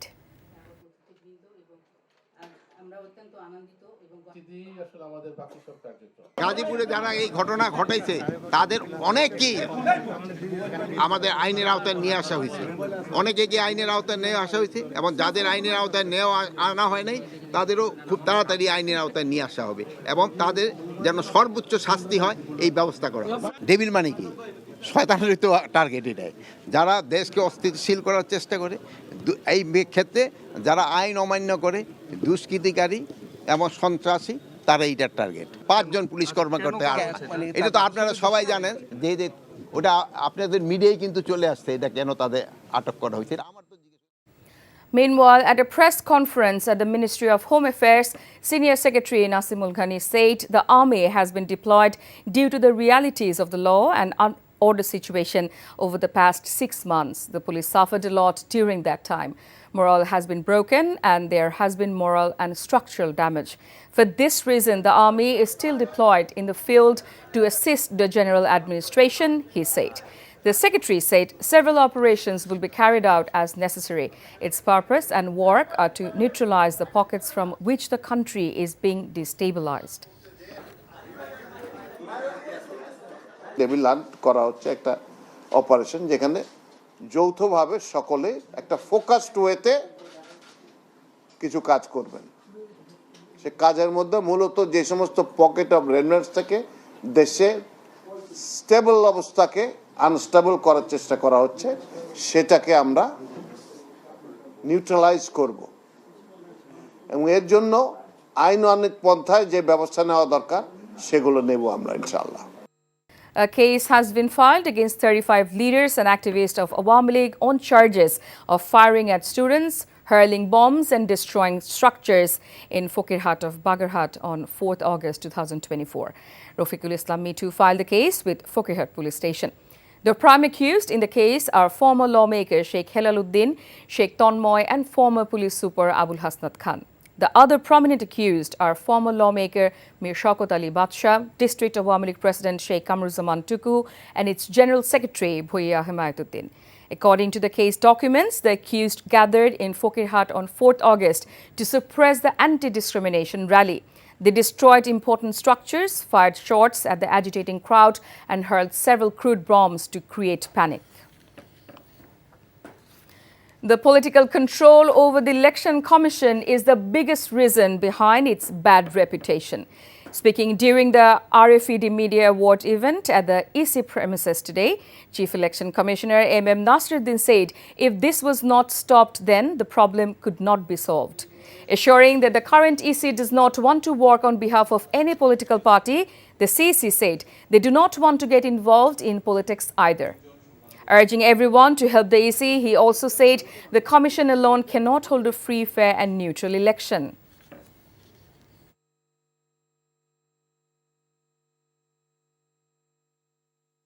রাজনীতির কাছে election কমিশনকে সঁপে দেওয়া, এইটাই হচ্ছে সবচেয়ে বড় কারণ। সুতরাং এইটা যদি বন্ধ করা না যায়, যে রাজনীতিবিদদের influence on the election commission যদি বন্ধ করা না যায়, তাহলে দেখবেন যে আমি মনে করি যে এই আবার সেই পুরানো জিনিস রিপিট হবে। এটার থেকে আমাদেরকে বেরিয়ে আসতে হবে, যে কোনোভাবে বেরিয়ে আসতে হবে, নাইলে কিন্তু ইলেকশন কমিশন তার দায়িত্ব সঠিকভাবে পালন করতে পারবে না। The students of Medical Assistant Training School have held demonstration to press home their 4-point charter of demands in front of the National Museum at Shahbag. Later, they were planning to take part in the long march towards the DGHS, but they took position on the road. Later in the afternoon, a 5-member delegation from the MATS went to the Secretariat to discuss their demands with the Health Ministry officials. After the discussion, they will decide the next course of their action.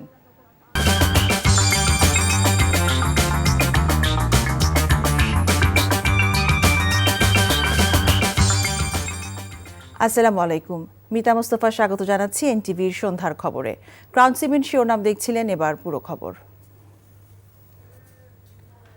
ছাত্র জনতার উপর হামলা ও সন্ত্রাসী কর্মকাণ্ডের অভিযোগে গতরাত থেকে শুরু হওয়া যৌথ বাহিনীর অপারেশন ডেভিল হান্টে গাজীপুরে 81 আওয়ামী লীগ নেতাকর্মী সহ সারা দেশে আটক হয়েছে 1000-এর বেশি।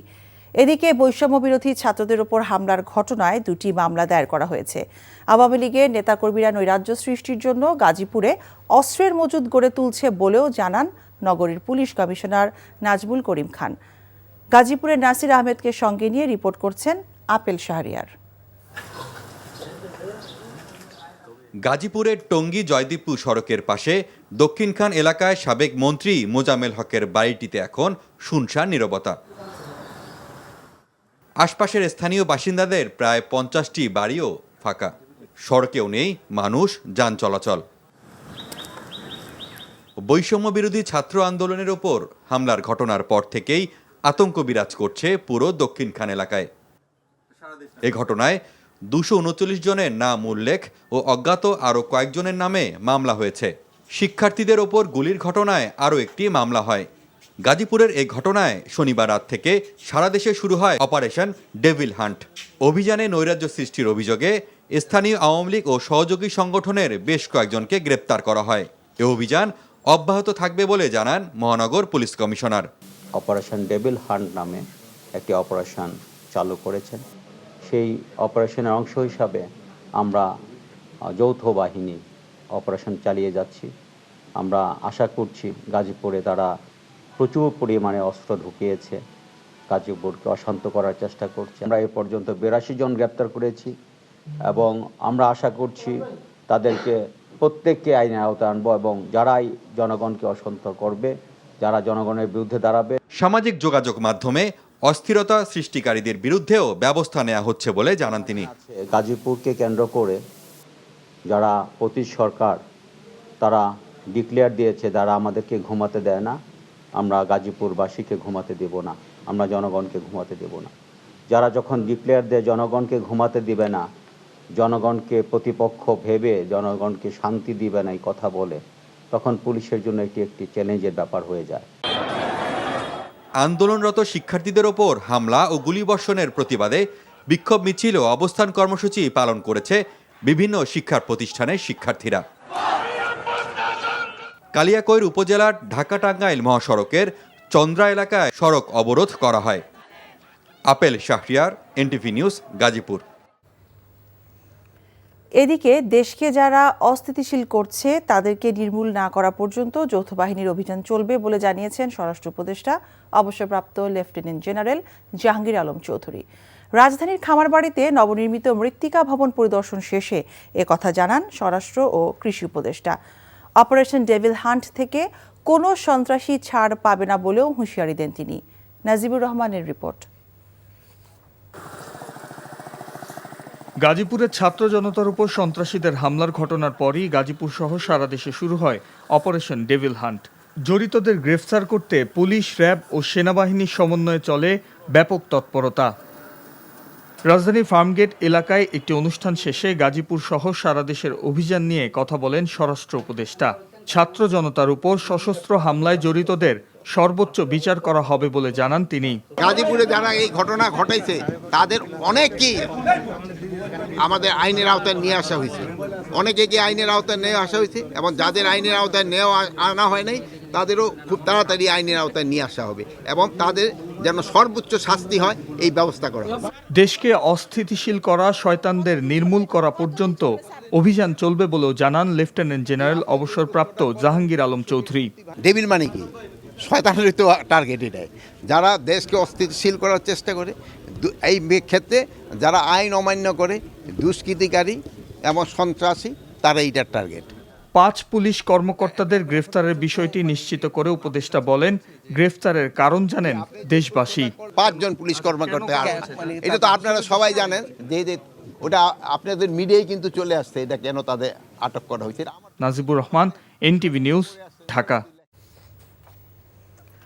অপারেশন ডেভিল হান্ট পরিচালনায় কেন্দ্রীয় কমান্ড সেন্টার চালু করা হয়েছে বলে জানিয়েছেন অন্তর্বর্তী সরকারের প্রধান উপদেষ্টার প্রেস সচিব শফিকুল আলম। আজ রাজধানীর ফরেন সার্ভিস একাডেমিতে এক সংবাদ সম্মেলনে তিনি কথা জানান। এর আগে সরকারের 6 মাসে দেশের অর্থনৈতিক কর্মকাণ্ড নিয়ে অর্থ মন্ত্রণালয়ের পক্ষ থেকে প্রধান উপদেষ্টাকে অবহিত করা হয়। প্রধান উপদেষ্টার তেজগাঁও কার্যালয়ে অনুষ্ঠিত এই বৈঠকে বেশ কয়েকজন উপদেষ্টাও যোগ দেন। সেখানে জানানো হয়, গত জুলাই মাসের তুলনায় বর্তমানে দেশের মূল্যস্ফীতি কমেছে। আগামী জুন মাসের মধ্যে এই হার 7-এর মধ্যে চলে আসবে বলে জানিয়েছেন প্রধান উপদেষ্টার প্রেস সচিব শফিকুল আলম। ব্যাংক ডাকাতির সাথে যারা জড়িত ছিল তাদেরকে দ্রুত আইনের আওতায় নিয়ে আসার জন্য বাংলাদেশ ব্যাংকের গভর্নরকে প্রধান উপদেষ্টা নির্দেশ দিয়েছেন বলেও জানান প্রেস সচিব। সমন্বয় করবে হোম মিনিস্ট্রির এখানে সবাই, এখানে প্রত্যেকটা বাহিনীর প্রতিনিধি থাকবেন এবং কন্টিনিউয়াসলি এটা মনিটর হবে। আপনারা এটা আস্তে আস্তে জানতে পারবেন কি কি থাকবে কি কি থাকবে না। এটা আরো আজকে তো কাজ শুরু করবে, আপনারা যখন এটা ফুললি কাজ হবে আপনারাই ওখানে যে বুঝবেন যে তারা কিভাবে কাজ করছে। দেশে বিশৃঙ্খলা রোধে সরকারের বোধোদয় হওয়াকে স্বাগত জানিয়ে বিএনপি মহাসচিব মির্জা ফখরুল ইসলাম আলমগীর বিশৃঙ্খলার জন্য শেখ হাসিনার পাতা ফাঁদে পা না দিতে দেশবাসীর প্রতি আহ্বান জানিয়েছেন। যুক্তরাষ্ট্র থেকে ফিরে বিমানবন্দরে তিনি একথা বলেন। অন্যদিকে দলের স্থায়ী কমিটির সদস্য মির্জা আব্বাস বলেছেন, বিএনপির বিরুদ্ধে দেশে বিদেশে ষড়যন্ত্র চলছে। হাসান মাহমুদের রিপোর্ট। যুক্তরাষ্ট্রের প্রেসিডেন্ট ডোনাল্ড ট্রাম্পের আমন্ত্রণে ন্যাশনাল ব্রেকফাস্ট প্রেয়ার অনুষ্ঠানে অংশগ্রহণ সহ 6 দিনের সফর শেষে রোববার হযরত শাহজালাল আন্তর্জাতিক বিমানবন্দরে নামেন বিএনপি মহাসচিব মির্জা ফখরুল ইসলাম আলমগীর ও স্থায়ী কমিটির সদস্য আমির খসরু মাহমুদ চৌধুরী। সফর সফল হয়েছে জানিয়ে মির্জা ফখরুল সাংবাদিকদের প্রশ্নের জবাবে অপারেশন ডেভিল হান্ট নিয়ে কথা বলেন। অপারেশন ডেভিল হান্ট চলছে, অপারেশন ডেভিল হান্ট কি ভাই, আমরা তো বাইরে ছিলাম, ডেভিল হান্ট জানি না। ডেভিল তো একমাত্র অপারেশন ডেভিল হান্ট তো আমরা ফ্যাসিস্ট সরকারকেই জানি। এতদিনের পরে এতদিনের একটা বোধোদয় হয়েছে, সেই জন্য ধন্যবাদ জানাচ্ছি। হাসিনার পাতা ফাঁদে আমরা যেন ফাঁদে পা না দিই। আজকে দেশের স্থিতিশীলতা বিনষ্ট হচ্ছে, অস্থিরতা সৃষ্টি হচ্ছে, এর জন্যে সম্পূর্ণভাবে হাসিনার যে ফ্যাসিস্ট যে রেজিম ছিল সেই রেজিমই তার জন্য দায়ী। এদিকে দলের 31 দফা সংস্কার নিয়ে সেগুনবাগিচায় শাহবাগ থানা বিএনপি আয়োজিত আলোচনায় মির্জা আব্বাস বলেন, একটি গোষ্ঠী বিএনপির নামে দেশ জুড়ে অপবাদ ছড়াচ্ছে। আমরা একটা কথা বলতে চাই, এই সমস্ত কথাবার্তা বলে বিএনপির নামে চাঁদা আর আপনার নিলে হাদিয়া, এমন কথাবার্তা বলা তো ঠিক না। বিএনপি কোনো হাদিয়াও নেয় না, চাঁদাও নেয় না, এই বদনাম বিএনপি নাই। আপনারা নতুন করে দেওয়ার চেষ্টা করছেন। বক্তারা বলেন, অন্তর্বর্তী সরকারকে কোনোভাবেই ব্যর্থ হতে দেয়া যাবে না। এই সরকারকে আমরা ব্যর্থ হতে দেব না। Hasan Mahmud, NTV news, Dhaka. প্রধান নির্বাচন কমিশনার এএমএম নাসির উদ্দিন বলেছেন, নির্বাচন কমিশনের ওপর রাজনৈতিক নিয়ন্ত্রণ বন্ধ করা না গেলে আবারও সেই আগের মতোই নির্বাচন হবে। সকালে নির্বাচন কমিশন ভবনে একটি অনুষ্ঠানে কথা বলেন তিনি। কমিশন কোনো দলের পক্ষে বা বিপক্ষে দাঁড়াতে চায় না বলেও মন্তব্য করেন সিইসি। পরে বিএনপির একটি প্রতিনিধি দলের সাথে সিইসির বৈঠকের পর দলটির স্থায়ী কমিটির সদস্য নজরুল ইসলাম খান বলেন, আগামী মে-জুন মাসের মধ্যে ভোটার তালিকা হালনাগাদ শেষ হবে বলেও তাদের জানানো হয়েছে। মহিদুল ইসলামের report. Reporters forum for election and democracy RFED-র বার্ষিক সাধারণ সভায় প্রধান নির্বাচন কমিশনার কথা বলেন আগামী নির্বাচন সম্পর্কে কমিশনের অবস্থা নিয়ে। কমিশনের ওপর রাজনৈতিক নিয়ন্ত্রণ বন্ধ করা না গেলে আবারও সেই আগের মতোই নির্বাচন হবে মন্তব্য করে সিইসি বলেন, কমিশন কোনো দলের পক্ষে বা বিপক্ষে দাঁড়াতে চায় না। রাজনৈতিক নিয়ন্ত্রণ অন দ্য ইলেকশন কমিশন, এটা আমার কাছে খুব বড় কারণ মনে হয়েছে অতীতে। এটার থেকে আমাদেরকে বেরিয়ে আসতে হবে, যে কোনোভাবে বেরিয়ে আসতে হবে, নাইলে কিন্তু ইলেকশন কমিশন তার দায়িত্ব সঠিকভাবে পালন করতে পারবে না, আবার সেই পুরানো ইতিহাসের পুনরাবৃত্তি হবে। আমাদের প্রতিটা প্রতিষ্ঠান নষ্ট হয়েছে, দোষ যদিও সবাই ইলেকশন কমিশনকে দিচ্ছে, কিন্তু আমি তো দেখি যে কোন প্রতিষ্ঠানটা ভালো আছে বলেন, কোন ইনস্টিটিউশনটা অক্ষত আছে বলেন।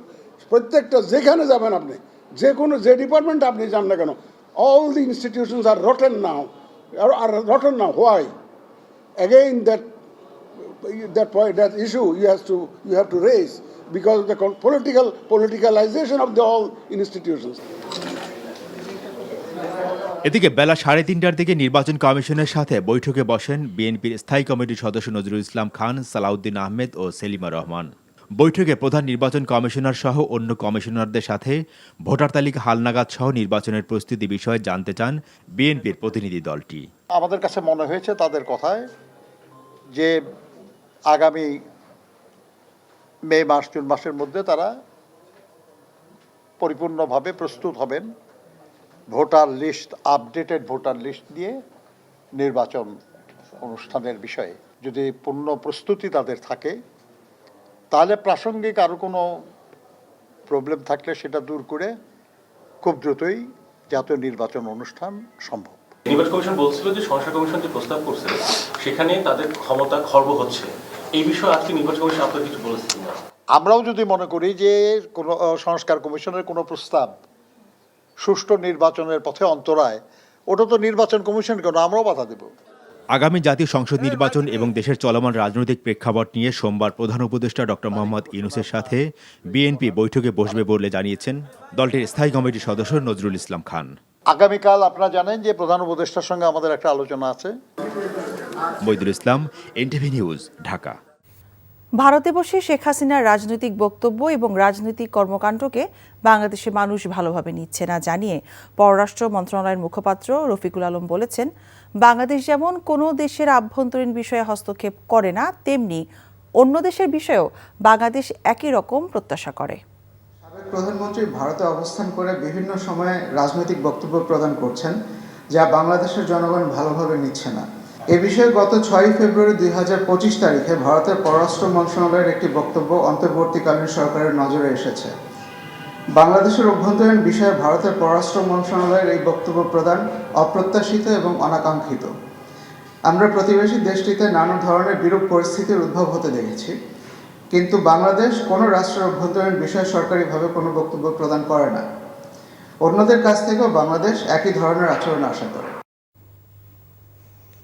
বাংলাদেশ জামায়াতে ইসলামীর আমির ডাক্তার শফিকুর রহমান বলেছেন, মৌলিক সংস্কার ছাড়া এই মুহূর্তে নির্বাচন হলে সেটি হবে নির্বাচনের গণহত্যা।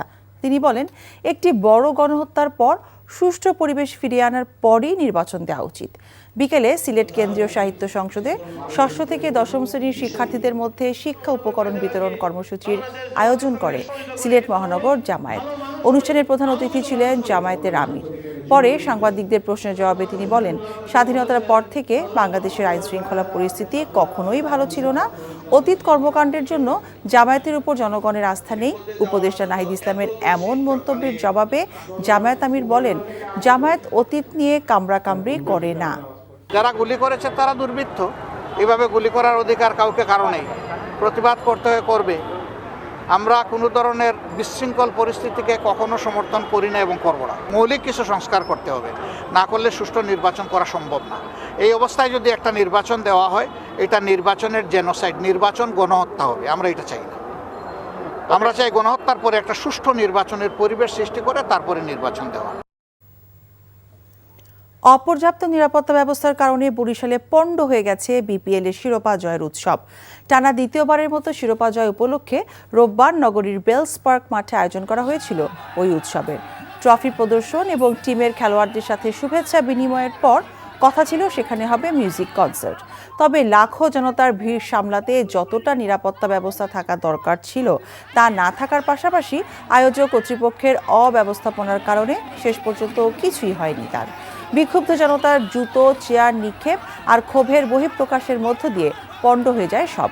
চেয়ার ছোড়া ও হুড়োহুড়িতে আহত হন সাংবাদিক সহ অন্তত 10 জন। ত্রুটির কারণে মানে বিশৃঙ্খলার কারণে ব্যবস্থাপনা সুষ্ঠুভাবে পরিকল্পনা করা হয়নি, তার জন্য আমরা আর কি কোনো প্লেয়ারকে বা ট্রফিটাকে আমরা ভালোভাবে দেখতে পাই। মঞ্চের ভিতরে এত পরিমাণ মানুষ ছিল যার কারণে তারা কন্ট্রোল করতে না পারার কারণে একটা বিশৃঙ্খলা সৃষ্টি হয়েছে। উচিত ছিল তাদেরকে প্রথমে যখন প্লেয়ার আসার পূর্বেই মঞ্চটা খালি করে দেয়, কিন্তু তারা মঞ্চটা খালি করে দিতে পারে না। টিম ম্যানেজমেন্ট খুবই বাজে। এই সাইড পাইতে যদি পুলিশ দিত, এই ব্যারাকেটের আশেপাশে যদি পুলিশ দিত, তাহলে এত বিশৃঙ্খলা হতো না। উপদেষ্টা সৈয়দা রিজওয়ানা বলেছেন, তিস্তা পাড়ের মানুষের মতামত ছাড়া তিস্তা চুক্তি হবে না।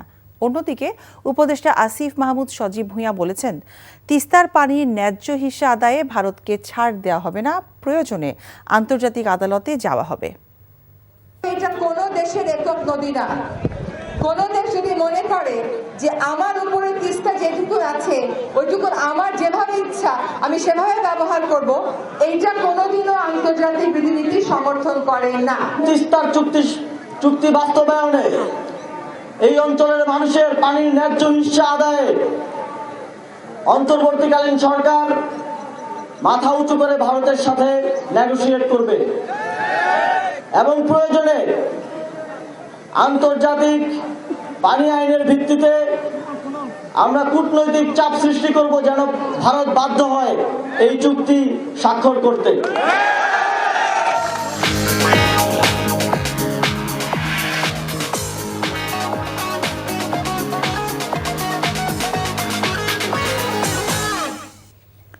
নগদ নিবেদিত অর্থনীতির খবর। অন্তর্বর্তী সরকারের ব্যর্থতা আছে, বড় সংস্কার বা অনেক কিছু করতে পারবে না, তবে পদচিহ্ন রেখে যেতে চায় বলে জানিয়েছেন অর্থ উপদেষ্টা ডক্টর সালেউদ্দিন আহমেদ। দুপুরে সচিবালয়ে এক অনুষ্ঠানে এসব কথা বলেন তিনি। রিপোর্ট করছেন রুকনউদ্দিন। রোববার সচিবালয়ে দায়িত্ব পালন করা সাংবাদিকদের সংগঠন বিএসআরএফ আয়োজিত বাংলাদেশের অর্থনীতিতে রেমিটেন্সের ভূমিকা শীর্ষক সেমিনারে যোগ দেন অর্থ উপদেষ্টা। জোর দেন দেশের স্বার্থে বৈধ পথে রেমিটেন্স পাঠানোর ওপর। সৌদি আরব সহ অনেক দেশের জেলখানায় বন্দী বাংলাদেশিদের ফেরাতে উদ্যোগ নেওয়া হবে বলেও জানান তিনি। এটা আমাদের দিক থেকে, পলিসি দিক থেকে অনেকদিন যাবতীয় ফেলিউর, এটাই আমাদের ব্যর্থতা। এ সময় তার কাছে সাংবাদিকরা জানতে চান, গেল 6 মাসে দেশের অর্থনীতিতে কি পরিবর্তন আনতে পারলেন। অনেকে ভাবে যে কিছুই হয় নাই, 6 মাসে কিছুই হয় নাই, কিছুই করে নাই, ওনারা অত্যন্ত অদক্ষ। হ্যাঁ, কিছুটা ওনাদের মতো এত দক্ষ না, যারা কথাবার্তা বলে এত দক্ষ না। একেবারে যে দক্ষতা নাই তাও না। সাপোজ আমরা নিতাম না, পলিটিক্যাল গভর্নমেন্ট থাকতো, ওই উন্নয়নের বার্তা আমাদের শোনাইতো, ইনফ্লেশন কমে গেছে, গ্রোথ বেড়ে গেছে, যাই হোক যেটা হবে। আর তাছাড়া বাইরে যারা ডোনাররা আছে তারা কিন্তু মোটামুটি সন্তুষ্ট যে আমরা যে টাকাটা নেব ওটা it will be worth spending. প্রশ্ন ছিল, তাহলে অন্তর্বর্তী সরকার লক্ষ্য অনুযায়ী কাজ করতে পারলো কতটা, আর হঠাৎ করে ভ্যাট বাড়িয়ে ঘাটতেই বা মিলল কতটা। ভ্যাট একটু সুবিধা এসআরও দিয়ে আমি করতে পারি, অর্থাৎ এখানে কিন্তু খুব বেশি টাকা না, আমাদের 12,000 কোটি টাকা, খুব বেশি টাকা উঠছে না। কিছু কিছু এফেক্ট করেছে নেগেটিভ। আর আমি ইনকাম ট্যাক্স যেমন সিগারেট আছে, এটা আছে, সেটা তো আপনারা দেখবেনই। ওরা তো প্রায় 13% আমাদের রেভিনিউ ওরাই তো দেয়। এমন হবে যে সিগারেট খাওয়া ছেড়ে দেবেন আপনারা। আমরা করছি, ব্যর্থতা আছে, কিন্তু একটু লোকজনকে একটা স্টান্স দেবেন যে ওনারা চেষ্টা করছে যতটুকু।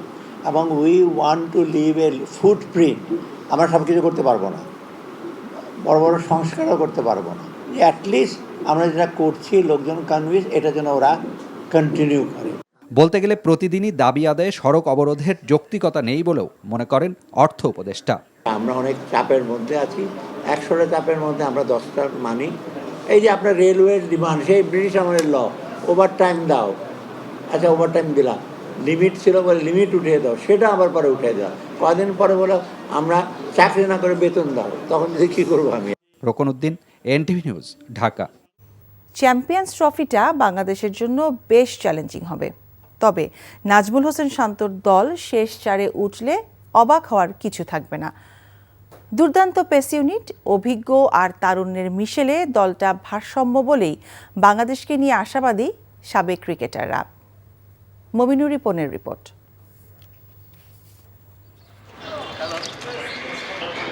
বিপিএল শেষ হতেই চ্যাম্পিয়ন্স ট্রফিকে সামনে রেখে ব্যস্ততা শুরু হয়েছে বাংলাদেশ জাতীয় দলের। তবে দলের অনুশীলনটা যেন নতুন বইয়ের মতো। সাধারণ দর্শক তো দূরের কথা, উকিঝুঁকির পরও কোনো রকমে দেখা মিলেছে ক্রিকেটারদের। তাই আসন্ন চ্যাম্পিয়ন্স ট্রফিতে বাংলাদেশ দলের প্রস্তুতি নিয়ে কোনো মন্তব্য নেই ক্রিকেটারদের। তবে দলকে নিয়ে আশার বাণী শোনালেন সাবেক দুই অধিনায়ক। যখন আমরা বড় টুর্নামেন্ট খেলতে যাচ্ছি আমার মনে হয় টিম গেম খেলাটা খুব ইম্পর্টেন্ট। শুধুমাত্র এক্স ফ্যাক্টর কি হবেন তিনি আমাদের জেতাবেন, আমার মনে হয় আমাদের দলটা তখনই ভালো খেলে যখন আমরা টিম গেম খেলি।